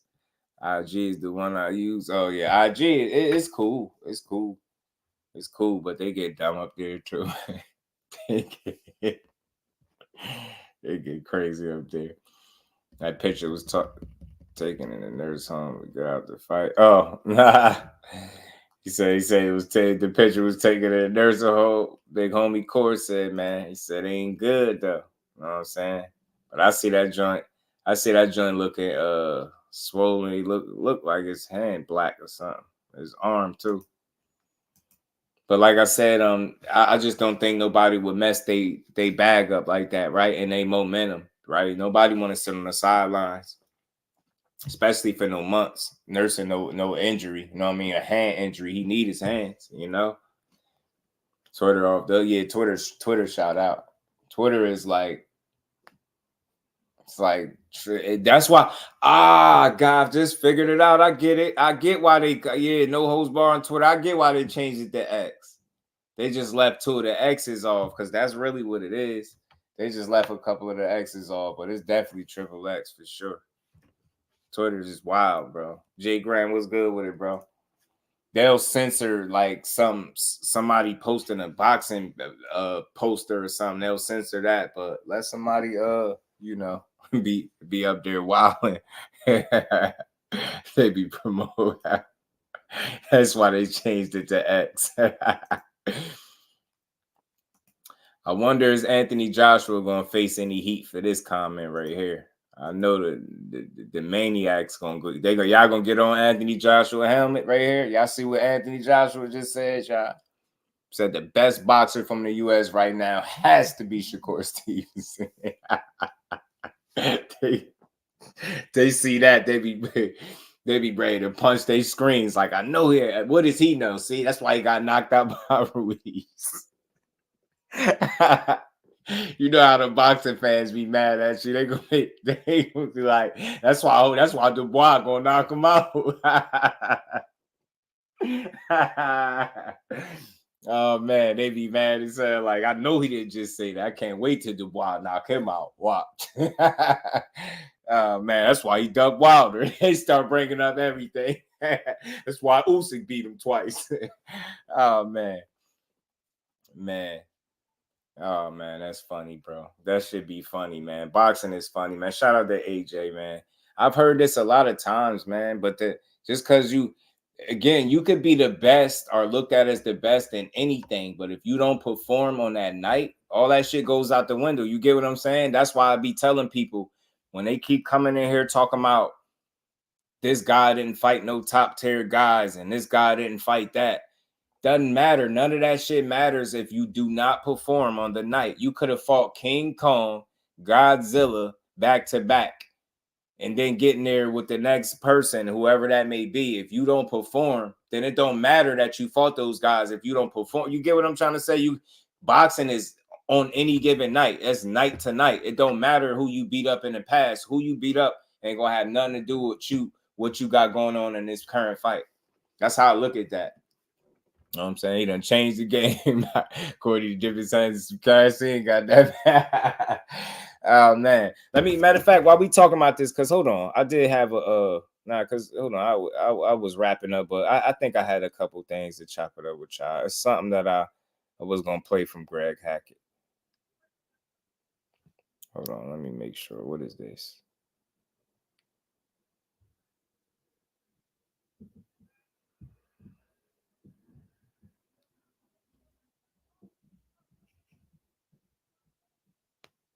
Something I was gonna play from. It's like saying Ben Whitaker the best boxer in the UK. Man, you know, don't. Hey, Ace, don't give him, boy. Don't give him no suggestions. Don't give him no suggestions, boy. You're gonna be seeing that by next week. You playing around. They're gonna be saying that by next week, bro. Next week they're gonna be saying it.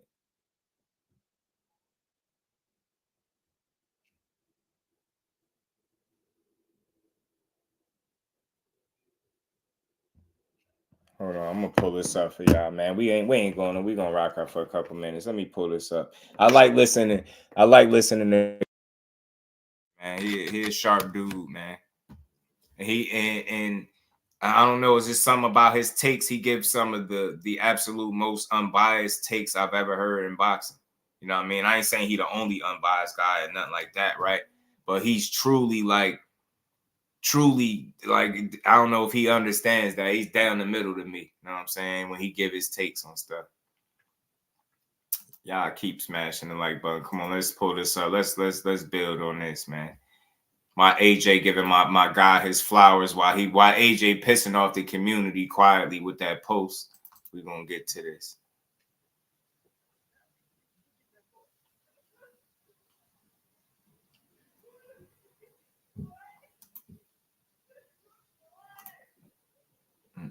Whitaker is the homie Ace. I like Ben Whitaker though. I'm here with my guy Greg Hackett. Oh, my bad, John. Let me take this off. All right, AJ, you gotta stop pissing off the community. I was gonna speak about some boxing news, some breaking news. A lot of people saying it's fake news, but you know we kind of got the word that it's official.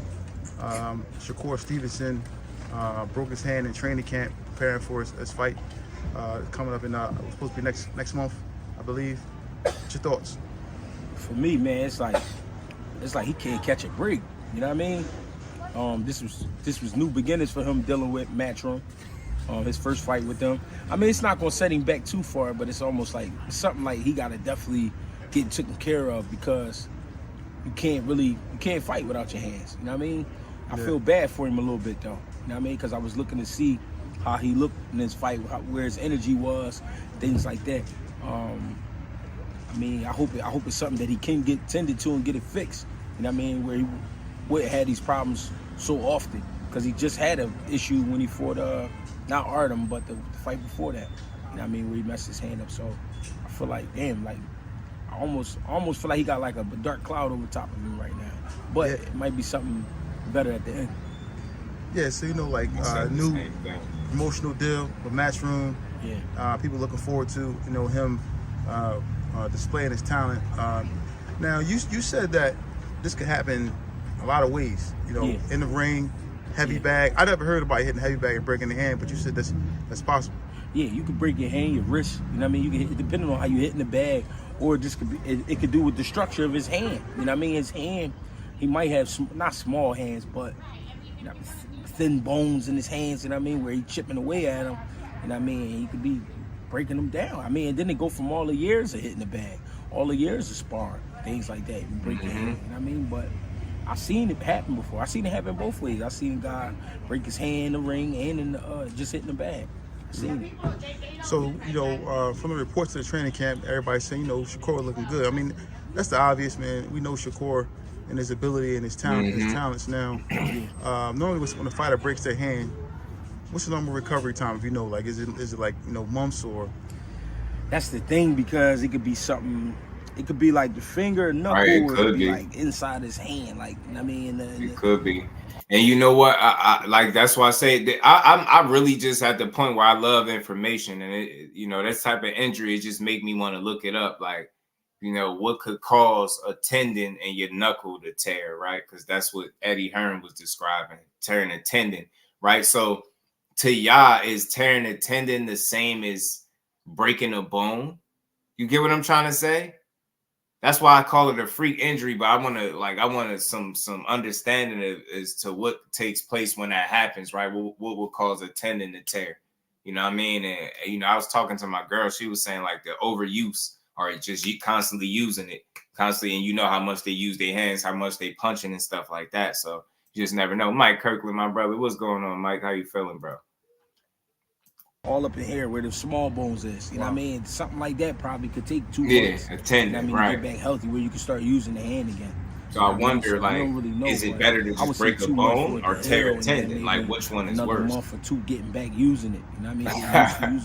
And then you got to be confident. Somebody else said that too, like.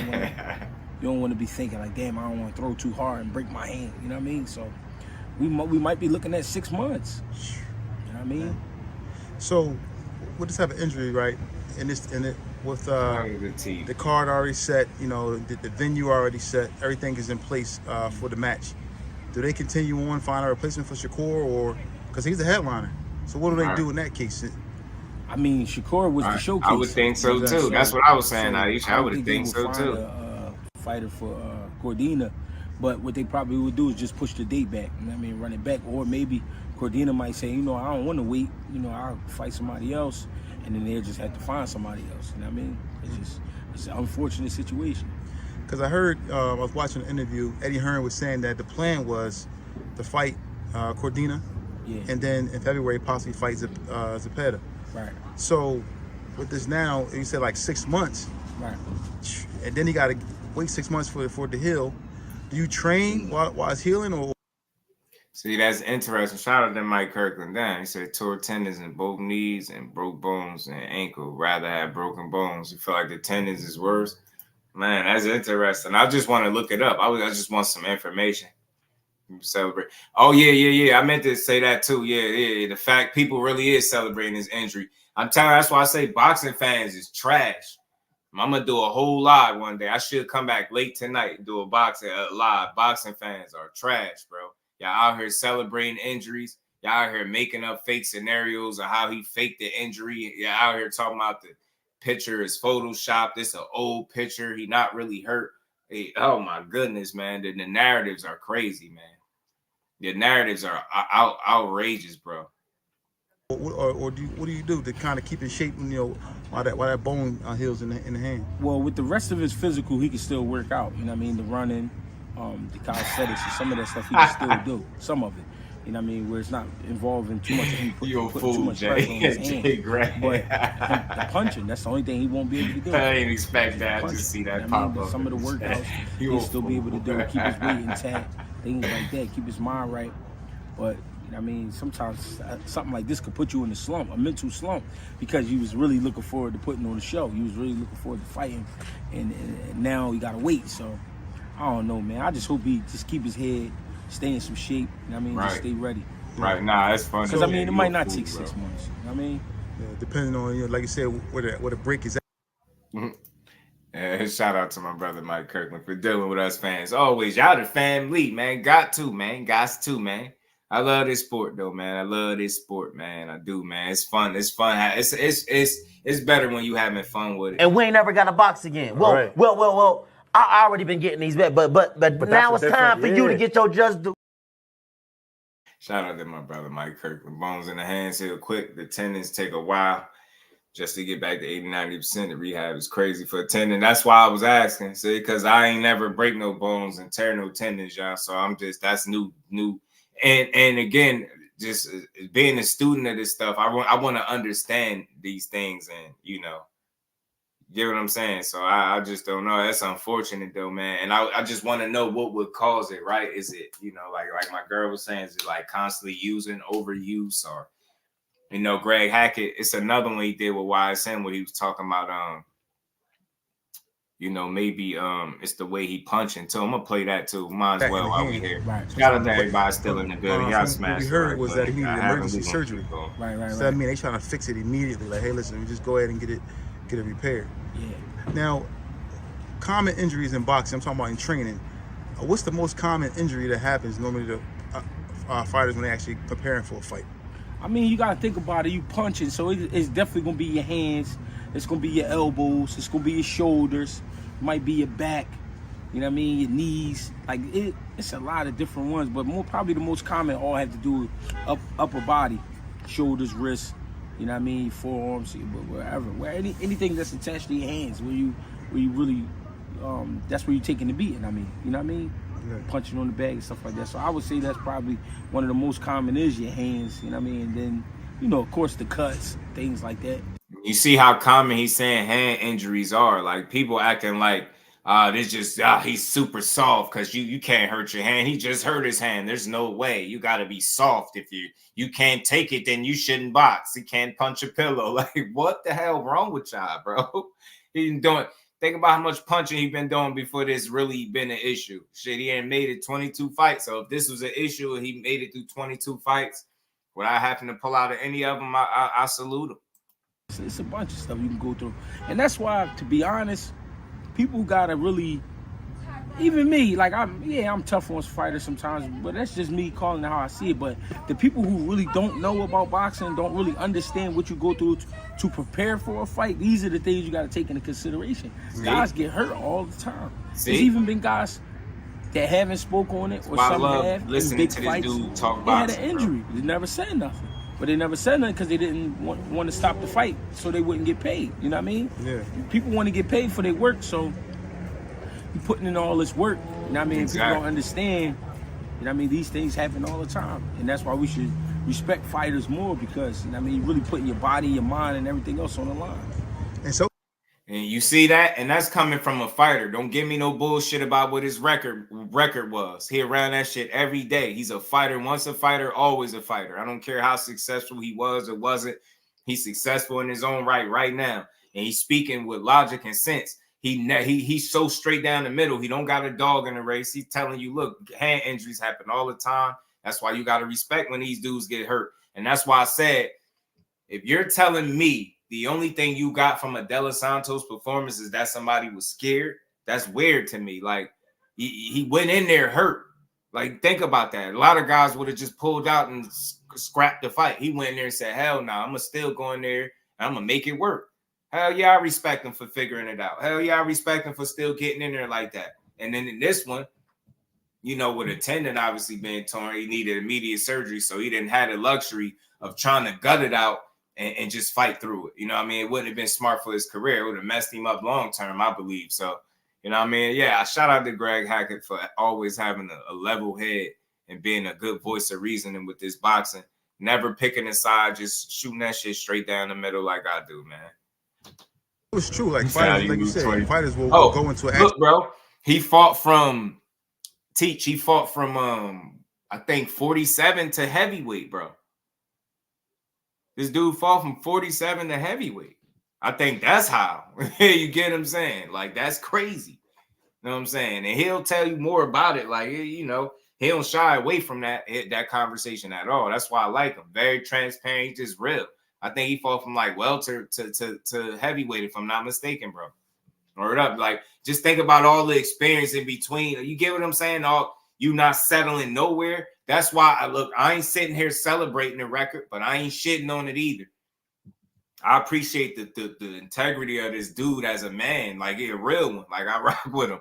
Always level-headed, always. I ain't never heard a boxing conversation from him that was like some bullshit. I ain't never heard it, bro. It's always enlightening, always some good perspective. You constantly around the fighters, you constantly working. You a fighter yourself. You a fighter through and through. She fought, I think, recently, not too long ago. And 5'6" and fighting as low as heavyweight. I mean, as high as heavyweight, bro. It's crazy. Halim, what's good with it, fam? Right, man. He's definitely successful, man. The boxing community respects and rocks with Greg Hackett. I think he's an asset for real. You fight with a broken hand because they hungry. They got to feed their family, so forth and so on. They got to listen. The show got to go on. Now, that leaves me at a disadvantage. So, like, what's the mindset a person got to have to be able to go in the ring with a broken hand? Like, you know what? The truth is, though, I'll reach out to him one day and thinking interview about him. it. I want to interview the adrenaline go, the pain go away with it. Especially if if you got your hand wrapped up nice enough, you gonna still throw that motherfucker like ain't nothing wrong with it. You know what I mean? Because I got to keep this dude off me. You know what I mean? So how come fighters when they you know, we heard a lot of fighters who said that when they in the ring they hurt their hand and they can't throw the hand. Is that a true statement, or is that something that people just use as an excuse more? Well, it depends on the injury. You know what I mean? It might be I remember back in the day in the gym, I had like a wrist thing. And every time I touched the bag or I touched that shit just ache. You know what I mean? And I can only feel it getting worse. So yeah, you don't want to keep feeling that, and then you feel like you can't get all the power you want out of it because it's feeling like that. So you using one hand. You know what I mean? Now you just using one hand or just not getting in the ring. But like I said, if it's been a nice while in between fights and you trying to get paid, I mean, you're gonna take that fight. You mean you're gonna get in front of the doctor and you're gonna act like everything okay, but you know what I mean, you know it ain't. You know what I mean, you gotta get paid.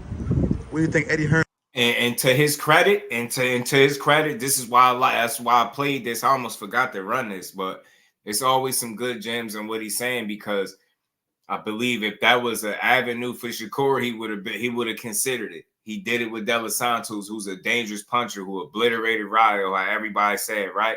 Did all this, you know what I mean? Good fighter and all this strong guy could box. Okay, he still went in there injured and said, hell with that. That's basically what he did. Went in front of the doctor. He was like, oh, no, I'm good. I ain't pulling out. Nah, ain't nothing wrong. You know what I'm saying? Ain't nothing here. You know, we good to go. And went out there and won with one hand. But the only thing a fan is say is, nah, Josh, you seen him? He was running, bro. He was scared. Yo, De Los Santos was in his head. He was scared. Nothing that's logical. Like, damn, Josh, yeah, man, you could tell something was wrong because I ain't never seen him fight like that. None of that is logic. They don't use none of that logic. They just, he's scared. He just running. He this, he that. I'm like, nah, I seen a compromised fighter go out there and get that dub. That's what I seen. What he's saying right now, that big sign of Shakur, what do you think is his thoughts right now? Like, I think he just thinking about the investment part. Like, did I make a mistake? You know what I mean? Not with so much Shakur, but with him having those injuries. You know what I mean? He probably never even thought about it. He probably asked him when he first got with him, like, yo, how your hand feeling? Like, I'm cool. I'm ready to go. But then get back in camp, and for this to happen with I ain't gonna say hype, but with all the talk about Shakur and getting ready to see what he looked like versus Cordina, this is like, damn, like slap in the face a little bit. Like, you know what I mean? Not nobody's fault, but it's just the fact, like, damn, I was getting ready for this. You know what I mean? I wanted to see this kid do his thing. You know what I mean? Why is it that a lot of times, like, you look at like fighters who are like fast and crafty, they always seem to have problems with their hands. Like a fast fighter, like somebody who's like Shakur, like who's slick, fast, they always have like a disadvantage when it comes to their hands getting hurt all the time. I mean, I feel like the guys with speed, the guys who, I know this might sound funny, but right, like the guys that can punch, they either got big hands or they got like these weird built hands where the middle part be sitting up this high, and they be like real rough hands. You know what I'm saying? Then it seems like guys with the speed fighters, they got softer hands, smaller hands. And it's crazy because I know what he's talking. They really can't make a great fist. Like, you know what I mean? They can, but it's like it ain't really as crazy as as you would think. That would have been a good one, the bro. Speed, that's his gift. You know what I mean? His gift is not really punching. You know what I mean? And it might be because his hands ain't that good. You know what I mean? Or he just don't have the hands for it. It's a lot of things that go into a fight that you wouldn't think about that matter. You know what I mean? Or that really play a part. So I think maybe it's just the boxing guys, you might see that because just the way they built and the way their hands are and things like that. You know what I mean? They just don't have punchers' hands. Yeah. Well, listen, lastly, before we go, man, anything you want to say to Shakur, like any advice that you want to give to Shakur in this camp? I mean, if it was any advice, it would be just, man, keep your head in the game. You know what I mean? Stay focused, keep your body together. Try not to fall too far out of shape. You know what I mean? I know he's a professional. He's going to do what he got to do. But don't let it bother you because everybody got a story. And you know, with everybody's story, there's always a turn. There's always a fall. There's always something. You know what I mean? Just stay focused and stay locked in. You know what I mean? Do what you got to do. Man, I appreciate you, G. Yes, sir. I appreciate you. Man, shout out to Greg Hackett, man. Always adding great insight. And like you said, it's a lot that go into a fight. I know people don't want to hear that. Fans don't get all into it.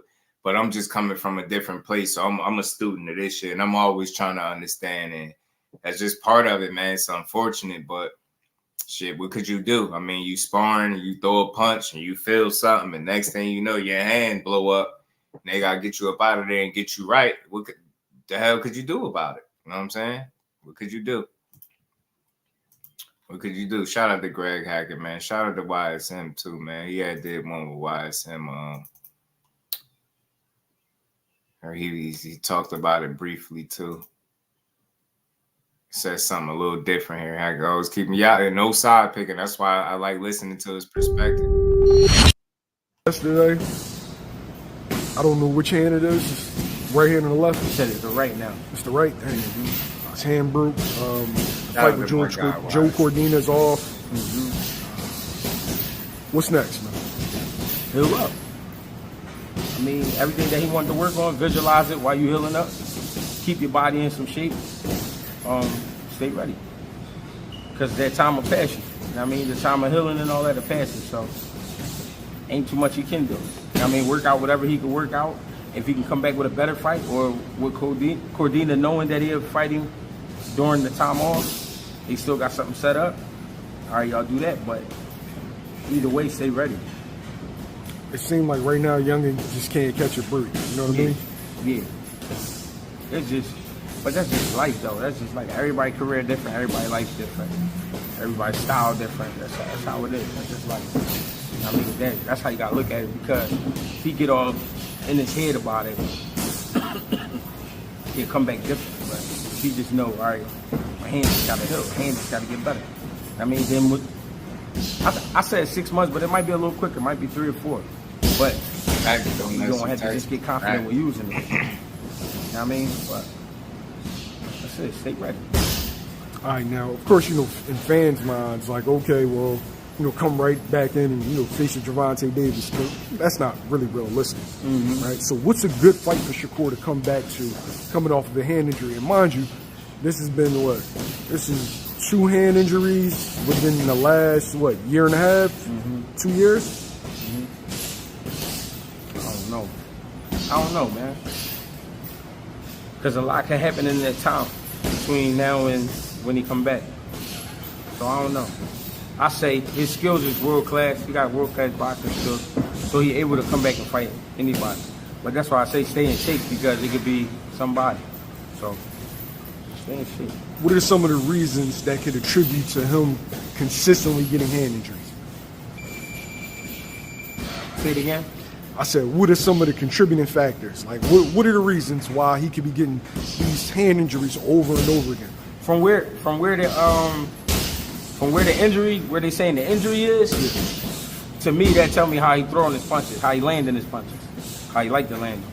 To me, that's like he I don't want to give it away too much, but it's like he chipping at the bone. He's not really giving you his whole hand, chipping at the bone. Which they say his knuckle.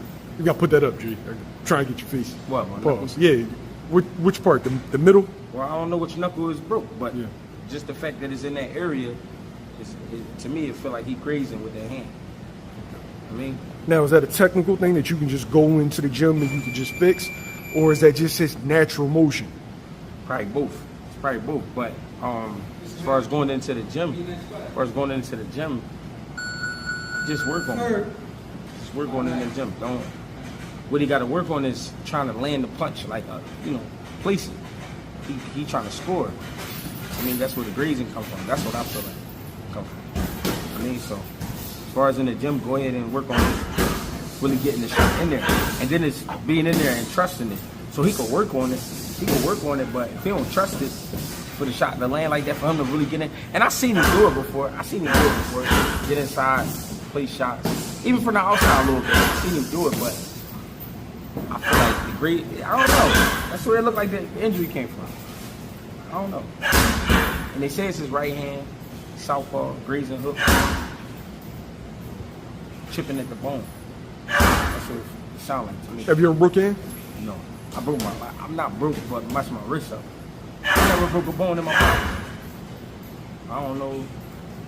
I've been like, my shit been stiff, like my leg been stiff real bad, but on my own, one time I got bit by a spider or some shit. I've been in the hospital like 4 days. Yeah. So he's faced a lot of criticism. Right, I said that too. Some might be justified, most of it's unjustified. Floyd mentally, his hand, the way he got his hands wrapped. How does he stay in the proper space? You know, hearing the bullshit from Edwin De Los Santos fight, the bullshit from the Arden fight, and then them not being happy with Joe Cordina, and then now you get hurt. Yeah, the past is the past. Those things is done. We gotta think smart and think big from here on out. If you keep worrying about that, that's just filling your head with bullshit. That don't mean nothing. That shit is the past. Just like who you was when you was 10 years old, who you are now, it's the same if it was 5 years difference. From 20 to 25 is a different person. You know what I mean? So who he is at those times, when those things happen, that's the past. Move on, get sharp, get better. See if you can get some more power put in there, placement. You know what I mean? Everything he say be just spot on, bro. He just be cooking, bro. Shout out to Greg Hackett. Shout out to my guy YSM, always with the great work. And one last video we gonna touch on, man. And we gonna go to my guy Najee from Cigar Talk with his little sit down that he had, brief little sit down with Canelo. It's not a long one, but it's a little brief sit down. He's sat with King Nello being at his fight week. We gonna close out with a Canelo joint. Yeah, but shout out to Greg Hackett. Like I said, he said a lot of things that made sense. It could be a number of different reasons why he hurting his hand. Like he said chipping at the bone, but it's possible. But I guess I still want more information on how you tear a tendon and shit like that. I just want to know for some FYI. I'd be liking to know. So, but fight week, Canelo Berlanga. Shout out to Cigar Talk, my guy Najee sitting down with Canelo, man. Let's hear what boxing. Canelo He doesn't has really to need say. an introduction. I got Mr. Canelo Alvarez. Thank you, buddy. How are you, sir? Good. This is big, man. Cigar Talk. We put in that work. Obviously, we're here again. Big spectacle. Every time you do this, it's a big deal. You're the cash cow. You're the #1 guy. You have the choice to pick anyone. Edgar Berlanga's on the docket. What made you pick him? Like when you seen him, you've been watching him. What was it that made you want this fight? I just was in vacation and Eddie told me, hey, we working on this and this, whatever, I don't care. So you just like, whatever they say, you go in there and fight. I enjoy what I do and I love what I do. And whatever they say, I'm ready. I mean, this date is like your date, right? You always fight in September. This has become the Canelo Day. Obviously, we saw the UFC has a fight over this year that they're doing. When you saw that, did you feel, any kind of way like they're trying to challenge you on the date? No, I don't see that in that way. I think competition is good, but mostly I feel proud about other Mexicans is there in that night and represent my country, and it's all about Mexico. So I feel proud about it, and I just do my thing. Yeah. Obviously, you were the undisputed champion. The IBF made a ruling that they ordered, I believe, William Skull it was, stripped you the belt. When things like that happen, does that make you mad or anything? Like, do you care about the belt in that way to like, I want to be undisputed? No. I don't really pay attention much in that. I just doing my thing, and if that make them feel good, it's fine. I'm good with that. Yeah. I want to know about, Eddie Reynoso. You guys have had this special relationship, certain fighter-coach relationships that are like special, right? Like Tyson Customato, Freddie Roach Pacquiao. You and Eddie are kind of, y'all have that dynamic to where it seems like it's more than just fighter-coach. Like it's just something special. Tell me about that. Like why do y'all gel so well? Well, I know him since the beginning, so we are like a family. Really, like a family. We always in the same house when we are doing training camps, many training camps. So, and it's more like a family. Yeah. So I appreciate Eddie and his family. I really am grateful with him for everything he's done with me, and I love him. How much different is the kid from Guadalajara versus the man I'm sitting next to now? It's the same kid, just in a different, doing different things, but I'm the same kid. Same person? Same person, yeah. Okay. I want to, obviously, like you have, probably the best, not probably, you have the best active resume in the sport, just in terms of names, in terms of wins, accomplishments. The only 2 blemishes on your record, obviously, Floyd Mayweather and Bivol. I've heard fighters say they learn more from losses than wins. Were there anything, I guess, which of those fights did you learn from, or like, which one bothered you the most just out of those 2? Bothered me more like the Bivol fight because, I think it's no... English Dodge and English Jack. 100% in that fight. I should be stopped and take more time. But at the end of the day, everything happened for a reason, and I learned my lesson in that way, and that's it. Yeah. You know, obviously you're a big star.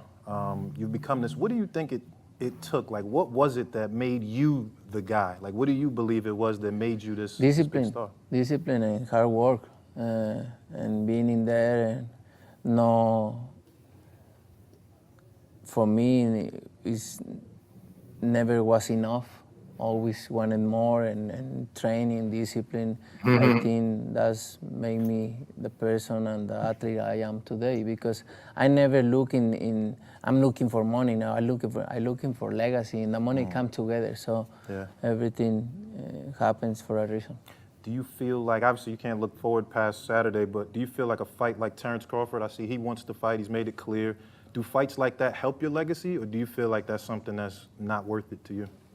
You know, everything in my career, every fight make my legacy different and better. No, Terrence Crawford is a great fighter. He's a good fighter, but you know, like I say, he's a weight classes for a reason. You know, I'm focused 100% on Berlanga, and then you never know what happened. Yeah, for sure. Last question. I mean, one of the admirable things about you is just your business, right? Like your business acumen, the way you conduct business or promoters. I heard you say recently you like how Al Heyman does business. What was it that made you, because you can go anywhere, right? Like you can do whatever you want. What is it that, you know, made you feel comfortable to go in this direction and work with the PBC? You know, we understand and we do click right away when we start doing business, because he knows what the fighters doing for boxing, doing everything, and you know, he's behind everything, and he's just doing his thing and take care about the fighters.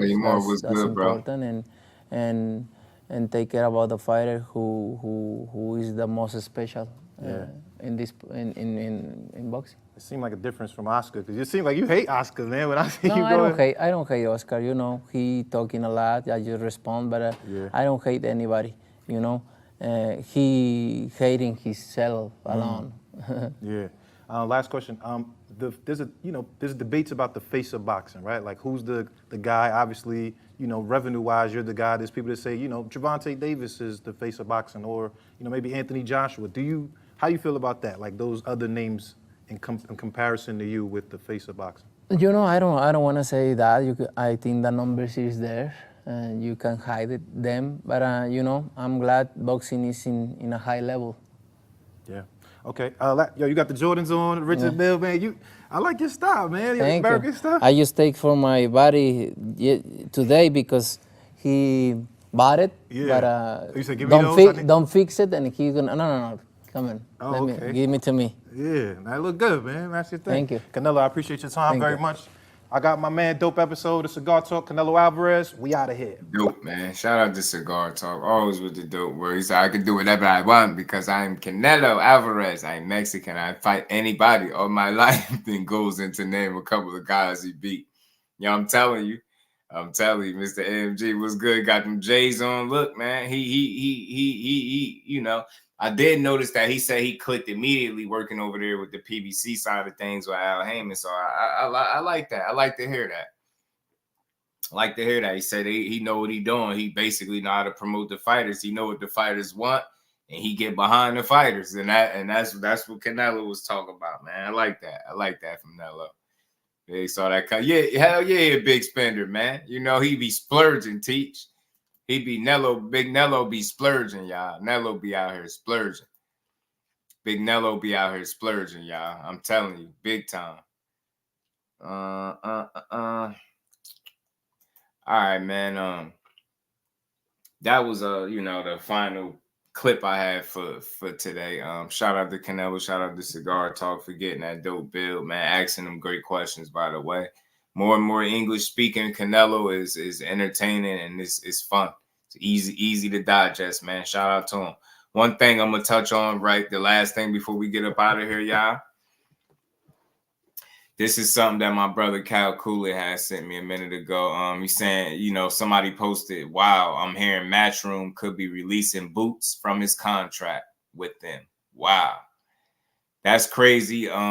I want to do a short on this, man. I really do want to try to come back later on, maybe tonight, and talk about this. Like, is this just a room? Because look, Eddie Hearn jumped right on top of it. Eddie Hearn jumped right on top of it. That's why I like Eddie. Eddie be doing his job. He said, worrying that people might actually believe what you said. So Eddie is saying, Eddie jumped right on it like, nah, it ain't true. But dude said it wouldn't be in your best interest to admit that if it was, you know? So that's maybe something to talk about later. Maybe something to talk about. I've been promising y'all later live, so I'm gonna try to get one in there, man. Try to get one. Boots, listen to Nello. Why would UK promote USA fighters? If he's smart, he would though. Yeah. Eddie said something back. He said so. He said it right here. You know what I mean? So my thing is, I'm not saying that these people are credible. That's true. But once you start hearing this type of smoke, sometimes where there's smoke, there's fire. So I don't know if that's the reality, but you wonder why would this even be said, you know? So it is what it is. Eddie hopped all over it, so I appreciate that. So I wouldn't put too much into it right now. You know what I'm saying? They don't got no reason to want to release Boots. You know what I mean? Eddie ain't letting Boots walk. If it happens, it could be Boots already applied pressure. Eddie just can't get him a big fight, right? Do that, Eddie would be respecting his fighter. Yeah. He said according to BS on Twitter. According to BS, I'm gonna start making up room to see how far it goes. I said this one day too, y'all. One last thing before we get out of here. I said one day I was gonna come here and break all fake news, y'all. Like, finally, breaking news. Finally, Deontay Wilder and Anthony Joshua are fighting. More breaking news.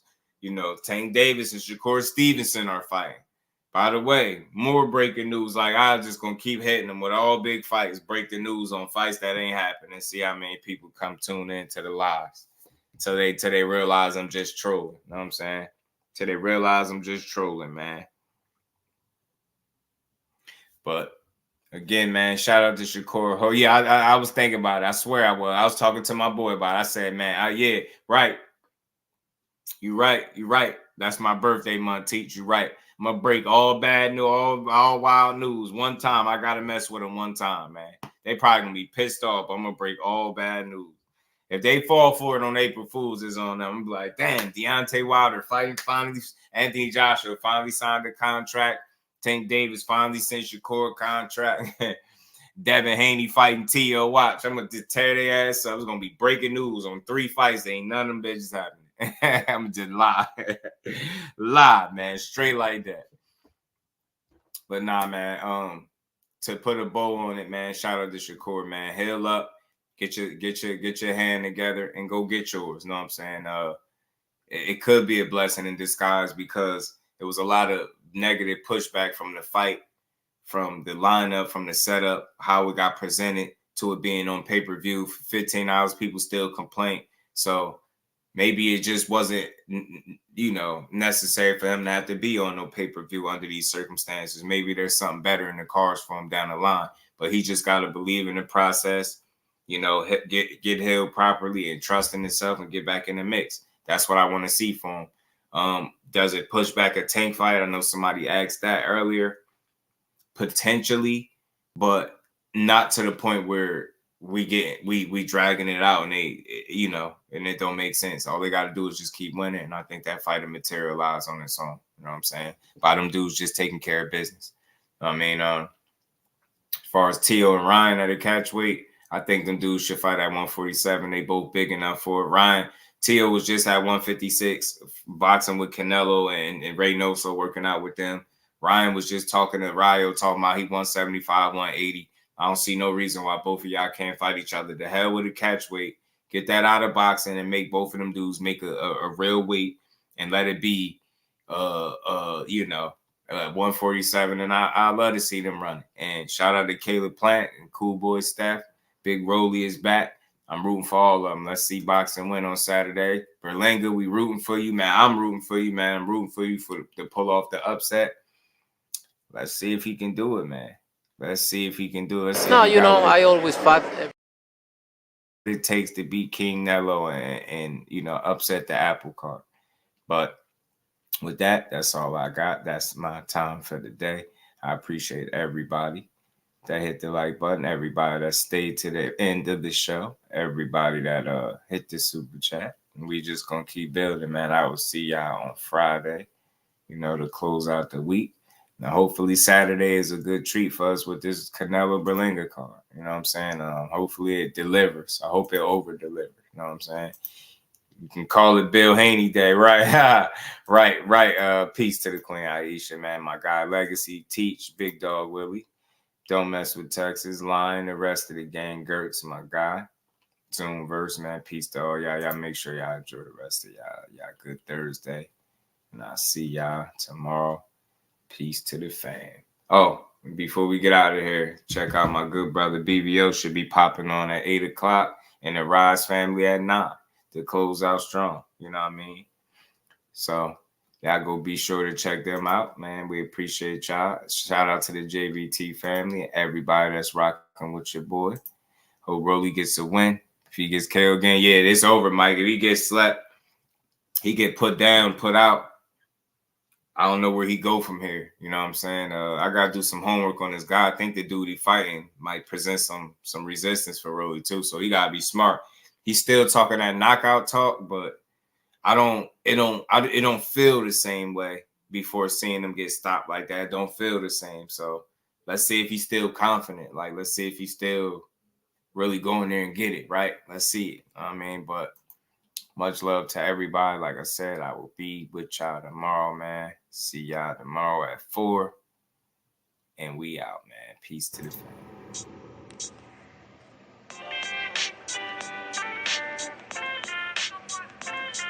Yo,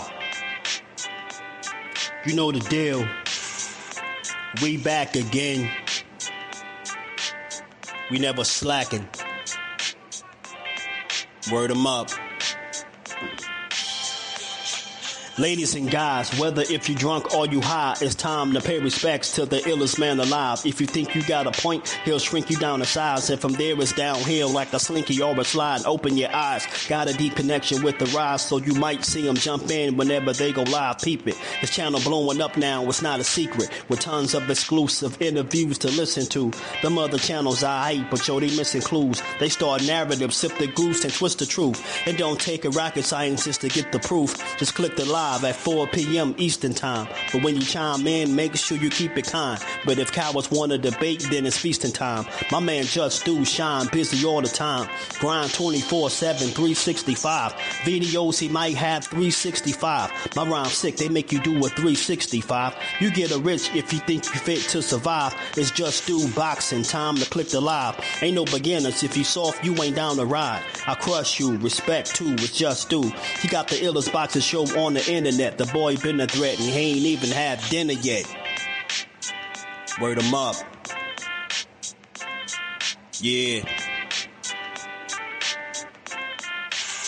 You know what time it is.